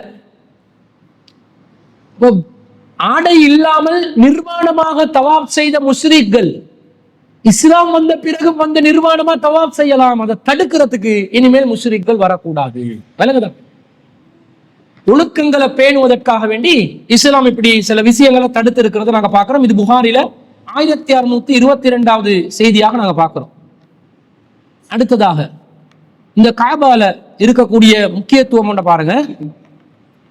அல்லாஹ் தஆலா சொல்றான், ஃபீஹி ஆயாத்தும் பையினாத், மக்காவிலே காபத்துல்லாவிலே அதிகமான அத்தாட்சிகள் இருக்கின்றன. மக்காமு இப்ராஹிம் இருக்குது அப்படின்னு அல்லாஹ் சொல்றான். மக்காம் இப்ராஹிம் இருக்குது காபத்துல்லா. மக்காம் இப்ராஹிம் என்ன? அந்த இப்ராஹிம் அலைஹிஸ்ஸலாத்துல காலச்சி அதானே, அப்படித்தானே சொல்லி தந்தாங்க. அது இல்ல மக்காம் இப்ராஹிம். மக்காம் என்றா ஒரு கேம்ப், ஒரு டெம்பரரி கன்ஸ்ட்ரக்ஷன் ஒன்று செய்யறதுக்கு டெம்பரரியா ஒரு கேம்ப் ஒன்று அடிச்சு வைப்பாங்க. ஒரு இடம், பந்தல், ஹட் உண்டு, அதுதான் மக்காம். மக்காம் இப்ராஹிம் என்ற இப்ராஹிம் நபி தங்கின இடம். எங்கடாக்கள் என்ன செஞ்சு வச்சிருக்காங்க? காலச்சொண்டை வச்சுக்கிறான். இப்ராஹிம் நபியோட காலச்சி என்று. மக்காம் இப்ராஹிம் என்றது இப்ராஹிம் நபி. காபத்துல்லான்றது இப்படி ஒரு சதுர வடிவ ஆலயம் தானே. அல்லாஹ் சொல்றான் மக்காம் இப்ராஹிம்ல இருந்து தொழுகை நிலைநாட்டுங்க அல்லாஹ் சொல்றான். மக்காம் இப்ராஹிம் என்று நாங்க தொழ ஆரம்பிக்கணும். காபால எந்த திசையில இருந்து தொலைந்தாலும் கிப்லா தானே. இங்க இருந்தும் தொலைலும், இங்க இருந்தும் தொலைலும், இப்படியும் தொலைலும், இப்படியும் தொலைலும், அப்படித்தானே. ரவுண்ட்ல காபா ரவுண்ட்ல இருந்து போக்கஸ் பண்ணலாம். திசை தான், எல்லாம் கிப்லா தான். இப்ப இமாம் எங்க நிக்கிறேன்? இமாம் நிக்கிறதுக்கு ஒரு இடம் வேணுமா இல்லையா? அந்த இடத்த சொல்றதுக்கு அல்லாஹ் தஆலா என்ன சொன்னான்டா, இமாம் நிக்கிறதுக்கு இடம் எது தெரியுமா? வத்தஹது மின் மகாமி இப்ராஹிம முஸல்லா. நீங்க மகாம் இப்ராஹிம் இருக்குது அந்த இடத்துல முஸல்லாவை போட்டுக்கோங்க. முஸல்லாண்டா எங்கட முஸல்லா இல்ல, தொழுமிடத்தை அமைத்துக் கொள்ளுங்கள். இமாம் நிக்க வேண்டிய இடம் மகாம் இப்ராஹிம் என்ற இடம். இப்ப காபத்துல்லால மகாம் இப்ராஹிம் என்றது எது? அடையாளம் இருக்கணுமா இல்லையா? அது எதுண்டா? அஜ்ருல் அஸ்வத் என்ற கல் இருக்குது. இப்ப காபத்துல்லா இப்படி என்றா உங்களுக்கு காட்டுறதுக்கு இப்படியே காட்டணும், இல்லாட்டி விலகாது. காபத்துல்லா இப்படி சதுர வடிவம்னா இது ருக்குனுல் யமான், வலது தூண். இது அஜ்ருல் அஸ்வத் உள்ள முனை. அஜ்ருல் அஸ்வத் கல்லிக்குது இந்த கோனர்ல. இது ஹிஜ்ர் பகுதி. இப்படி அறவட்டமா இருக்கணும், அறவட்டம் இல்லாம போயிட்டு இப்ப பாக்ஸ் ஷேப்ல இருக்குது. ஆனா இப்படி 3 தூண் வச்சுக்கிறாங்க. ஹிஜ்ர் காபத்துல்லோட அசல் வடிவம் 3 பக்கம் சதுர வடிவத்திலையும் ஒரு பக்கம் அரை வட்ட வடிவத்திலையும் இருக்கணும், ஆஃப் சர்க்கிள். அதுதான் ரியல் காபத்துல்லா. ஆனா காஃபிர்கள் என்ன செஞ்சிட்டாங்க, இந்த காபத்துல்லோட அறவட்டத்தை இடிச்சு 4 வட்டமும் பாக்ஸ் ஆக்கி விட்டுட்டாங்க. ரசூலா இஸ்லாத்துக்கு வந்த பிறகு இந்த அறவட்டத்தை காபத்துல்லாக்குள்ள கொண்டு வர பாக்குறாங்க. ஆனா மக்கள் தப்பான கருத்து, ஜாஹிலியா மக்கள் இஸ்லாத்துக்கு வந்த புதுசுன்றதுனால தேவையில்லைன்னு வெட்டிட்டாங்க. அது அப்படியே கண்டினியூ ஆகுது. ஒருத்தர் ஜுபைர், அப்துல்லா இப்னு ஜுபைர் ரலியல்லாஹு அன்ஹு அதை உருவாக்குறாங்க. ஆனா அது இடிக்கப்படுது. திரும்பவும் பாக்ஸ் ஷேப்ல இது அறவட்டத்துக்கு பதிலா ஹிஜ்ர் பகுதி. நாங்க காபத்துல்லால தொழுறதா இருந்தா இந்த அறவட்டத்துக்குள்ள போயிட்டு இல்ல தொழுறது, அங்க தொலை விட மாட்டாங்க. ஆனா அங்க தொழுறதுக்கு நிறைய பேர் ட்ரை பண்ணுவாங்க. ஏன், காபத்துல்லா உள்ளுக்கே போயிட்டு தொழுந்த மாதிரி தானே, அதுக்குள்ள போயிட்டு தொழுதா அதுக்கு ட்ரை பண்ணுவாங்க. ஆனா விட மாட்டாங்க, முயற்சி செய்யறாங்க. இப்ப இந்த அஜ்ருல் அஸ்வத் என்ற முனையில இருந்து காபத்துல்லாட டோர் இருக்குது. இந்த இடத்துல வாசல், இந்த வாசல் இருக்கிற பகுதி தான் மக்காம் இப்ராஹிம். இப்ராஹிம் அலைஹிஸ்ஸலாம் காபத்துல்லா வாசல் இருக்கிற பகுதியில தான் ஒரு ஹட்டொண்ட போட்டு கேம்ப் ஒன்று அடிச்சு அந்த இடத்துல இருந்து தான் காபத்துல்லாவை புனர் நிர்மாணம் செஞ்சாங்க. இவங்க சொல்ற மாதிரி காலச்சி வச்சிருந்தா அந்த காலச்சில இருந்து கொண்டு எப்படி காபாவை கட்டுறீ சொல்லுங்க பாப்போம். ஏழுமா ஒரு காலை வச்சு அந்த கால் ஐத்தான் மக்காம் இப்ராஹிமா இருந்தா அந்த மக்காம் இப்ராஹிம்ல தொங்கி கொண்டு இப்ராஹிம் நபி பாப்பையே பூசுறதா இருந்தாலும் பூசையிலுமா, போஸ்டருக்கு பாப்பையே பூசையில ஒரு கல்லில் இருந்து கொண்டு எப்படி சதுரத்தை கட்டுறது? இப்ராஹிம் நபி மட்டுமா காபத்துல்லாவை கட்டினாங்க? இஸ்மாயில் அலைஹிஸ்ஸலாமும் சேர்ந்து கட்டினாங்க. 2 பேரும் அந்த மக்காம் இப்ராஹிம் கல்லுக்கு மேல நிக்க போனா 2 பேரும் அடிச்சு பரண்டு கொண்டு புல வரும். அப்ப அது இல்ல, அது ஒரு அடையாளம். மயில் கல் இருக்குமே, மயில் கல். இப்ப கொழும்புட நான் ஏற்கனவே சொல்லியிருக்கிறேன், கொழும்புட அந்த எல்லை எது சொல்லுங்க பாப்போம். அதுல ஒரு கல் வச்சுப்பான் பெருசா, பழைய காலத்து எழுத்துல கொழம்பு எழுதிப்பான், கொழும்பு தமிழையும் போட்டிப்பான். இந்த பேலியகோட ஜங்ஷன்ல இருக்குது உண்டு, இந்த கொலோன்னாவை தெல்டங்கி ஜங்ஷன்ல ஒண்டிக்குது, அந்த தெய்வல ஒரு பாலம் ஒண்டிக்குது அதுகிட்ட ஒண்டிக்குது. இதுதான் கொழும்புடைய மயில் கல், எல்லை கல், எல்லை பகுதி. ஒரு அடையாளத்துக்கு ஒரு போர்டை வைப்பாங்க. அந்த காலத்துல கல்வெட்டுல வச்சாங்க. இப்பதான் எல்லாம் போர்ட்ல ஸ்டெயின்லெஸ் ஸ்டீல் போர்டு வருது. அடையாளத்துக்கு ஒரு கல்லு வச்சிருந்தாங்க. யாராவது போயிட்டு அந்த கல்லை காட்டி இதுதான் கொழும்பு என்று சொன்னா, கொழும்பு இது இல்ல, கொழும்பு இதான் இங்க இருந்தா ஸ்டார்ட் ஆகுது. அந்த கல்லுதான் கொழும்பெண்டு இல்லத்தை எழுதிக்குது, எனவே இந்த கல்லு தான் கொழும்பெண்டு சொன்னா ஏத்துக்கொள்ளாது. அடுத்து அல்லாஹ் குர்ஆன்ல சொல்றான், வத்தஹது மின் மக்காம் இப்ராஹிம் முஸல்லா, மக்காம் இப்ராஹிம் நீங்க தொழுமிடத்தை ஏற்படுத்தி கொள்ளுங்கள் என்றாங்க. அந்த கல்லுக்கு மேல உட்கார்ந்து 2 பேர் ஒருத்தருக்கு தொலைலமா முதல்ல மக்களுக்கு தொழுமிடத்தை ஏற்படுத்தி கொள்ள சொல்றாங்க அல்லாஹ். அப்ப அது ஒரு அடையாளம், அந்த டிரெக்ஷனை காட்டுற இடம். ஆனா அந்த இடத்துல தான் இப்ராஹிம் நபியும் இஸ்மாயில் அலைஹிஸ்ஸலாமும் உட்கார்ந்து நின்று அந்த இடத்துல இருந்து தங்கிதான் காபத்துல்லாவை கட்டி இருக்கிறாங்கடா. ஒரு நபியுடைய கால்பட்ட ஒரு நபி அந்த இடத்துல தங்கி இருந்ததுனால அதுக்கு அல்லாஹ் தஆலா ஒரு புனிதத்தை உண்டாக்குறான். எப்படி உண்டாக்குறான் என்றா, இப்ராஹிம் நபி அவர்களுடைய குடும்பம் அல்லாஹ் மட்டும் வணங்குறதுக்காக செஞ்ச தியாகத்தை வெளிப்படுத்துவதற்காக காபத்துல்லாவை புனிதமாக்குறான், ஹஜ்ஜ கடமையாக்குறான்.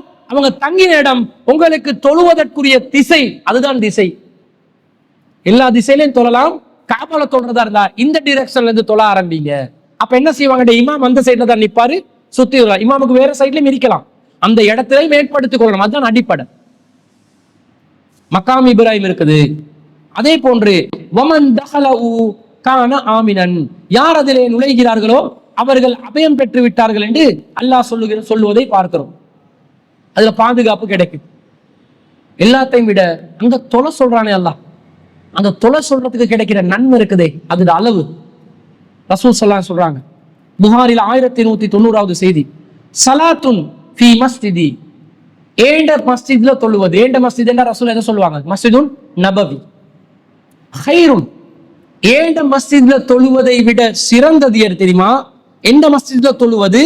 மின் அல்ஃபி ஸலாத்தின் ஃபீமா சிவாஉ, வேறு பள்ளி வாசல்கள்ல நீங்க தொழுறதை விட நீ அல்ஃபி ஸலாத்தின் 1000 தொழுகைகள் தொழும் நன்மை கிடைக்கும்.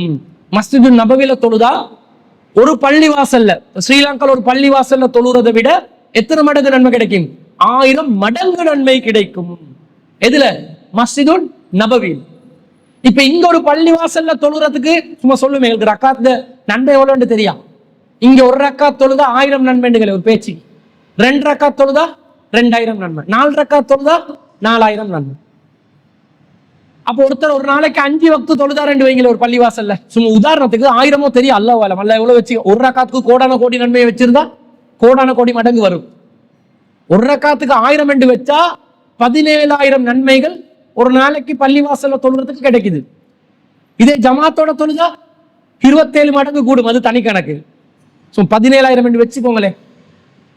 இதே மஸ்ஜித் நபவில தொழுதா 1000 மடங்கு, 17000 மடங்கு. அங்க 5 நேரம் தொழுதா இங்க தொழுறதுக்கு விட 1000 மடங்கு நன்மை கிடைக்குது. இது மஸ்ஜிதுல் நபவிக்கு. இல்லல் மஸ்ஜிதுல் ஹராம், மஸ்ஜிதுல் ஹராமை தவிர. ஆனா மஸ்ஜிதுல் ஹராமுக்கு அதை விட கிடைக்கும் என்ற செய்தியை ரசூலுல்லாஹ் சொல்றாங்க. அந்த மஸ்ஜிதுல் ஹராமுக்கு கிடைக்கிற நன்மையை சொல்றாங்க. ஸலாத்துன் ஃபீ மஸ்ஜிதி, ஏழு பள்ளிவாசல்ல தொழுறது அஃலலு மின் அல்ஃபி ஸலாத்தின் ஃபீமா சிவாஹு, ஏனைய பள்ளிவாசல்கள்ல தொழுறதை விட 1000 மடங்கு தொழுகைகளுடைய நன்மை கிடைக்கும். இல்லா மஸ்ஜிதில் ஹராம், மஸ்ஜிதுல் ஹராமை தவிர. வஸலாத்துன் ஃபில் மஸ்ஜிதில் ஹராமி, மஸ்ஜிதுல் ஹராமில் நீங்கள் தொழுவது அஃலலு மின் மிஅத்தி அல்ஃபி ஸலாத்தின் ஃபீமா சிவா, ஏனைய பள்ளிவாசல்கள்ல தொழுறதை விட 1,00,000 நன்மை கிடைக்கும். இத ரசூலுல்லாஹ் இப்னு மாஜால 1396வது செய்தியா சொல்றாங்க. காபத்துல்லாஹ்ல நீங்க ஒரு ரக்காத் தொழுதா ஏனைய பள்ளிவாசல்கள்ல 1,00,000 ரக்காத் தொழுதா கிடைக்கிற நன்மைய காபத்துல்லாஹ்ல ஒரு ரக்காத் தொழுதா உங்களுக்கு கிடைச்சு. அங்க போயிட்டு தூங்கி கொண்டிருக்க கூடாது. தூங்கலும் டயர்டாயிக்குது, நெருசலா இருக்குது, மச்சலா இருக்குது, பசி வாரது, மெஸ்ஸுக்கு போறது, சாப்பிடுறது, உம்ராக்கு போறவங்க ரூம்ல போயிட்டு தூங்குறது. மச்சல் பாத்துறாதீங்க. போறது 10 நாளோ 15 நாளோ கிடைக்கிற ஜப்புல எவ்வளவு தொழ முடியுமோ அவ்வளவு தொழணும். இதே ஏழைய பள்ளிவாசல்கள் 1,00,000 ரக்காத் தொழுதா என்ன நன்மை கிடைக்குமோ அங்க ஒரு ரக்காத்துல கிடைக்குது. அங்க நீங்க ரமலான்ல லைலத்துல் கத்ர்ல நின்று வணங்கினீங்கன்னு வைங்க, எப்படி லைலத்துல் கத்ர்ல நின்று வணங்கினா 1000 மாதங்களை விட சிறந்தது. 1000 மாதங்கள் நின்று வணங்கினா எவ்வளவு நன்மை கிடைக்குமோ அவ்வளவு கிடைக்கும். காபத்துல்லாஹ்ல லைலத்துல் கத்ர்ல நீங்க நின்று வணங்கினா சுப்ஹானல்லாஹ். அதான் ஓடுறாங்க எல்லாரும், வசதி உள்ளவங்க ஓடுறாங்க. அல்லாஹ் தஆலா உங்களுக்கு பொருளாதாரத்துல வசதி ஏற்படுத்தினா காசு பணத்தை வச்சு இப்ப எல்லாம் சாப்பாடு கடை தானே போட்டிக்கிறாங்க. ஒரு சோசியல் மீடியாவுக்கு போயிடாது, ஹாய் காய்ஸ் வாங்க நாங்க பிரியாணி வச்சிருக்கிறோம், ஹாய் காய்ஸ் வாங்க நாங்க வட்டலாப்பம் வச்சிருக்கிறோம், எங்கட பர்கர் பண்ணிக்குது, நான் வந்தேன் மாற இடம்பா, நல்லா செலவணும் வீடியோ, மாற இடம்பா தின்றதுக்கு நல்ல சாப்பாடு வா, எல்லா புறவைகளும் வாங்க தின்னுட்டு போங்க, இப்படித்தான் போடுறான். இவனும் போறது சாப்பிடுறது அவருக்கே சிரிப்பு பார்க்கிறார். வாரது சாப்பிடுறதே சிரிக்கட்டும், வாரது சாப்பிடுறது போறது, அடுத்தது ட்ரெஸ் வந்து ஒரு உடுப்பு எடுத்து காட்டுறது. இந்த பெருநாளைக்கு டிசைன் வந்துச்சு, அவருடைய எமோஷன்ஸ் தாங்கிக்கொள்ளதான் ஒரு கத்துறாரு. பெருநாளைக்கு உடுப்பு வந்தீங்கன்னு சொல்லி வீடியோ விளம்பரத்தை போட்டோன்னே அள்ளப்பட்டு கொண்டு போகுது. நாங்களும் பார்த்தோம், ஒரு வீடியோ போட்டு பெருநாளைக்கு உடுப்பு நல்ல சல்வார் கிடைக்கும் விட மாளிகாவத்த ரோட் இருந்துச்சு. நாமத்த அடிக்கடி அந்த ரோட்ல போயிட்டு வரமே, கண்டது இல்லைன்னு லொகேஷன் தேடி போனா இந்த பக்கத்து தெருக்குள்ள இருக்குது. அப்படி எல்லாம் இருக்கத்தான் செய்யும், காட்டும் போது காட்டுறோம் அப்படி. அப்ப இதுதான் நாங்க என்ன செய்யறோம், எங்களோட லைஃப்ல வசதி இருந்தா மொத்துறதும் கொடுக்கறதும், இதுக்குதான் முக்கியத்துவம். வசதி இருந்தா அல்ஹம்துலில்லாஹ் நியத்தை வச்சு கொண்டு போகணும், நான் உம்ரா செய்யறதுக்கு போகணும், நான் ஹஜ்ஜி செய்யறதுக்கு யோசிங்க. இப்பல இருந்து ஒரு முட்டி எடுத்து ஹஜ்ஜிக்கு போறதுக்கு சல்லிய சேருங்க. அல்லாஹ் நாடினான், அல்லாஹ் வசதி இருந்தா தான் உங்களுக்கு கடமை, இல்லாட்டி கடமை இல்லை. இந்த நன்மையிட முக்கியத்துவத்தை சொல்றேன்.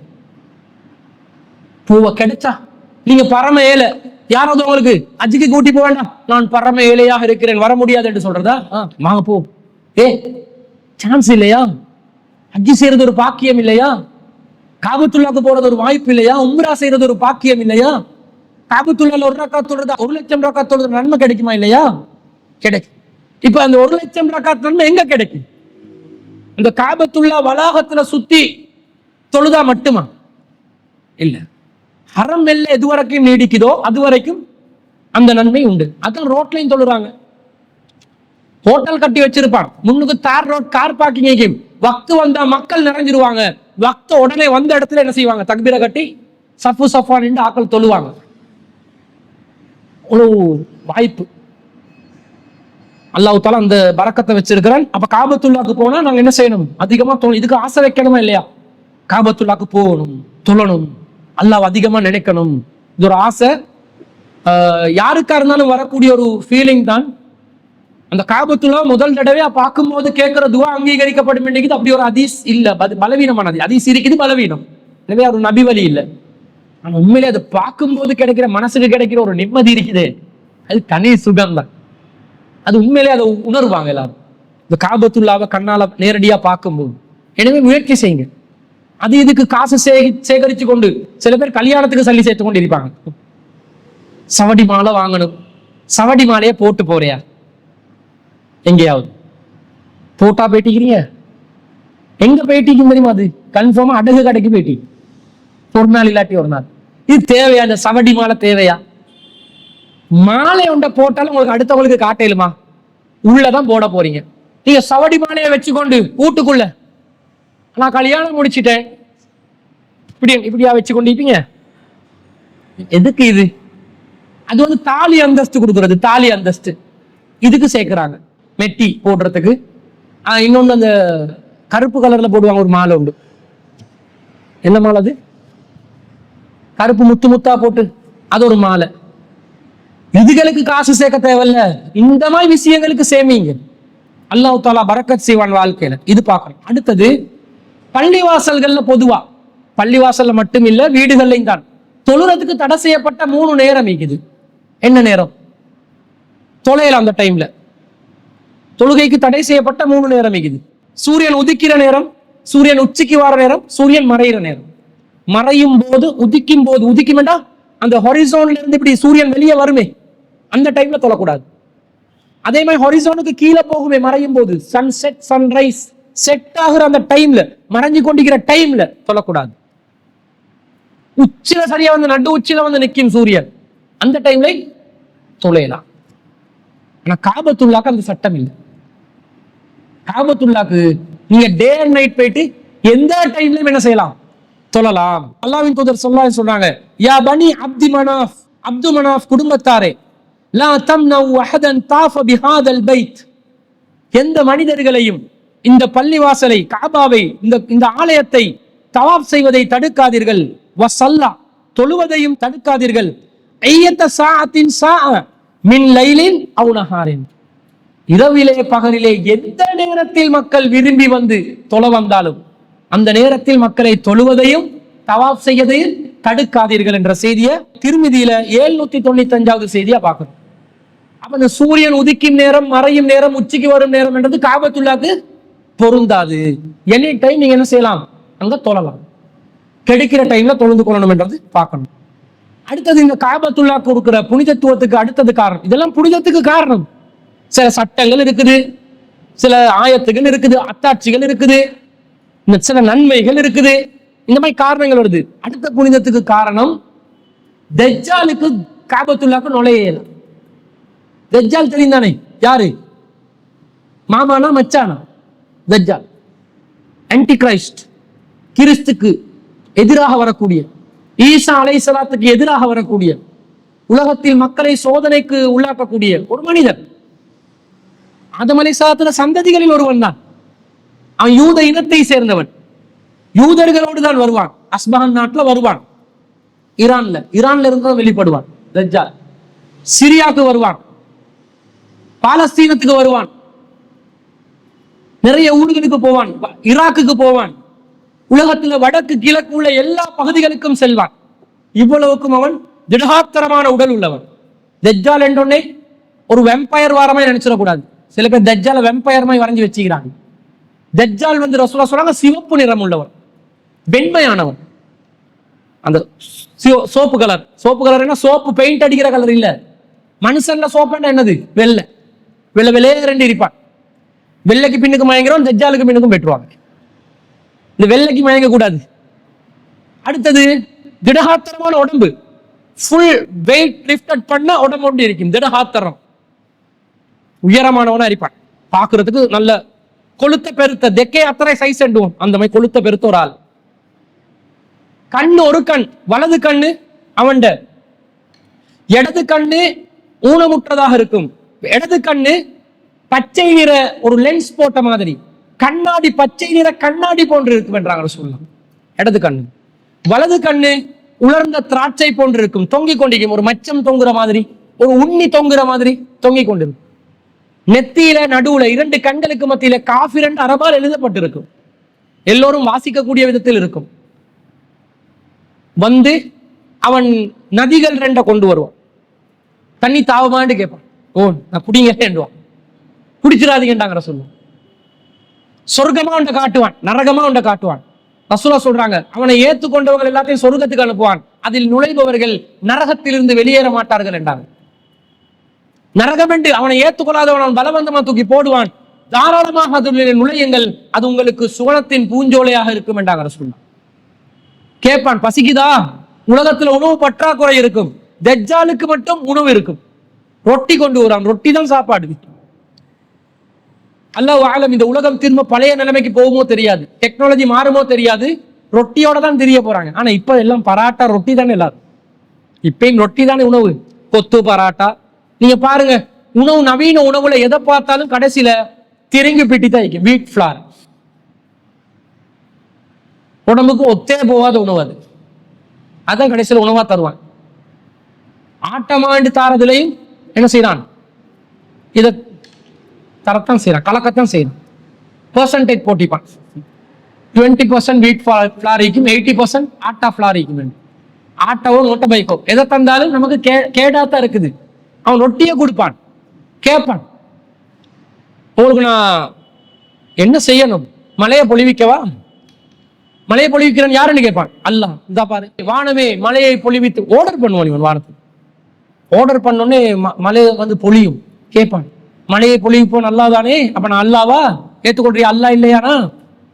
ஓ என்று சொல்லி அற்புதங்களுக்கு பின்னாடி போறவங்க, ஆமா நீங்க தான் எங்கட இறைவன் போயிட்டுருவாங்க. ரசூலுல்லாஹ் சொல்றாங்க, மக்களே அவன் உங்களை சோதனைக்குள்ளாக்குவான். யா இபாதல்லாஹ் இஸ்பிது, உறுதியாக இருங்கள் அல்லாஹ்வின் அடியார்களே, நகர்ந்து விடாதீர்கள், பாதத்தை நகர்த்தி விடாதீர்கள், உறுதியா இருங்கன்றாங்க. இப்படி வருவான், பூமிக்கு போவான், அந்த பூமிக்கு கட்டளை இடுவான், உன்னுடைய என்னது புதையல்களை வெளிப்படுத்து. சொன்ன உடனே புதையல் எல்லாம் மிதங்கி கொண்டிருக்கும். இப்படி எப்படி இருக்கும்? இங்க புதையலை தேடுறான். இந்த அரசாங்கமே புதையல் தோண்டிச்சு தானே. வந்த உடனே எங்கேயோ புதையல் கிடைச்சிட்டேன்னு யாரோ மெசேஜை கொடுக்கும், அரசாங்கம் சார்பாவே அரசாங்கத்தின் அனுசரணையோட புதையலை தோண்டிறான்.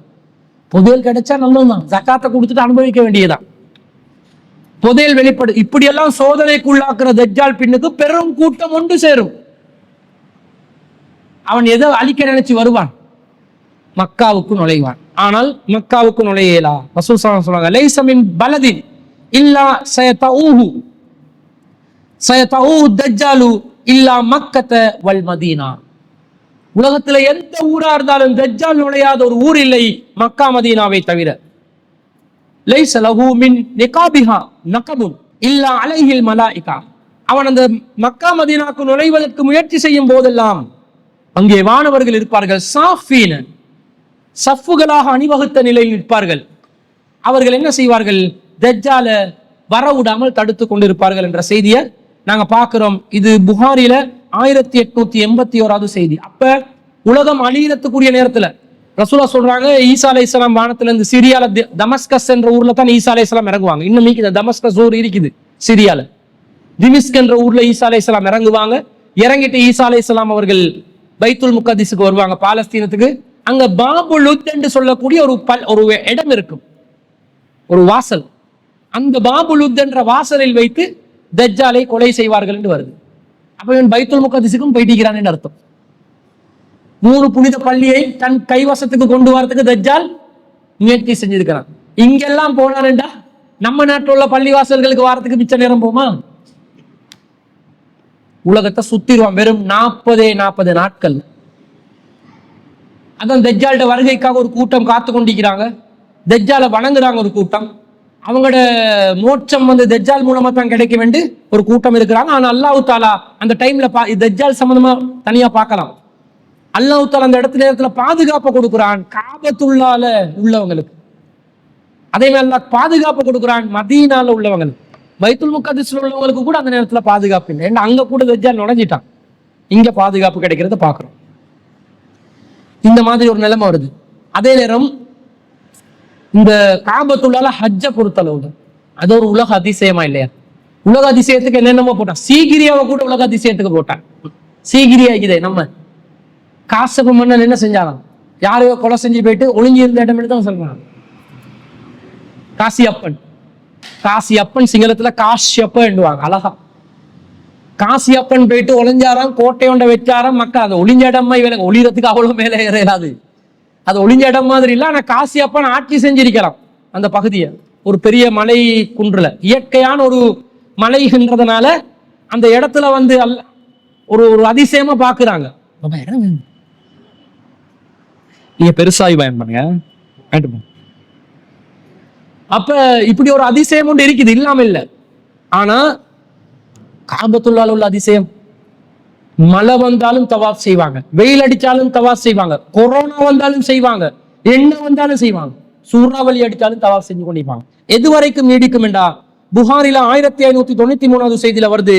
ரசூல் ஸல்லல்லாஹு அலைஹி சொல்றாங்க, லா யுஹஜ்ஜன்னல் பைத்து, இந்த காபா ஆலயத்தை தவாஃப் செய்வார்கள், வ யுஅ்தமரன்ன, அதிலே உம்ரா செய்வார்கள், பஅத ஹுரூஜி யஅஜூஜ வ மஅஜூஜ், யஅஜூஜ் மஅஜூஜ் கூட்டத்தார் வெளியேறிய பிறகும் வரைக்கும், பிறகும் கூட. யஅஜூஜ் மஅஜூஜ் தெரியும் தானே? குள்ளமான மனிதர்கள் ஒரு மலை உச்சியிலிருந்து கீழே நோக்கி விரைந்து வருவார்கள். அவங்க யுப்ரட்டிஸ் அந்த தப்ரிஸ் நதிய அதுல ஆரம்பத்துல யஅஜூஜ் மஅஜூஜ்ல ஆரம்பமான ஒருத்தன் தண்ணியை குடிப்பான். அவங்கள வெளியேற கடைசியானவன் வரும்போது கடைசியால் யஅஜூஜ் மஅஜூஜ் சொல்லிக் கொள்வானாம், ஒரு காலத்துல இங்க ஒரு நதி இருந்தது போல, தண்ணி வத்திரும் ஆறுல, அந்த அளவுக்கு கூட்டம் பெருக்கும். யஅஜூஜ் மஅஜூஜ், அந்த யஅஜூஜ் மஅஜூஜ் கூட்டத்தார் பூமியில உள்ளவர்களை கொலை செய்வார்கள், பூமியில உள்ளவர்களை சோதனைக்கு உள்ளாக்குவார்கள், நிறைய கஷ்டப்படுத்துவாங்க, இவ்வளவு செய்வாங்க. அந்த யஅஜூஜ் மஅஜூஜ் ஃபித்னா பண்ற காலத்திலையும் காபத்துள்ளால ஹஜ் உம்ரா நடக்கும். சுப்ஹானல்லாஹ், அது ஒரு அதிசயம் இல்லையா? இத பார்க்கிறோம் இந்த காபத விஷயத்துல. ஆனா கடைசியில காபா அபயமளிக்கப்பட்ட பூமி, பாதுகாப்பான பூமி, யாராலும் காபத்துள்ளாவை இடிக்கவோ தாக்கவோ பிரச்சனை பண்ணவோ முடியாது. ஆனால் கியாமத் வரப்போகுது, அடுத்ததாக கியாமத் தான் என்று இருக்கும்போது நபி ஸல்லல்லாஹு அலைஹி வஸல்லம் சொல்றாங்க புகாரில 1591 செய்தியில, யுஹபுல் கஅபா துஸ்வைகத்தை மினல் ஹபஷா, அபைசீனியாவை சேர்ந்த மெலிந்த கால்களை கொண்ட மனிதர்கள் மூலம் காபா பாழ்படுத்தப்படும், அது இடித்து நொறுக்கப்படும் என்று நபி ஸல்லல்லாஹு அலைஹி வஸல்லம் சொல்றாங்க.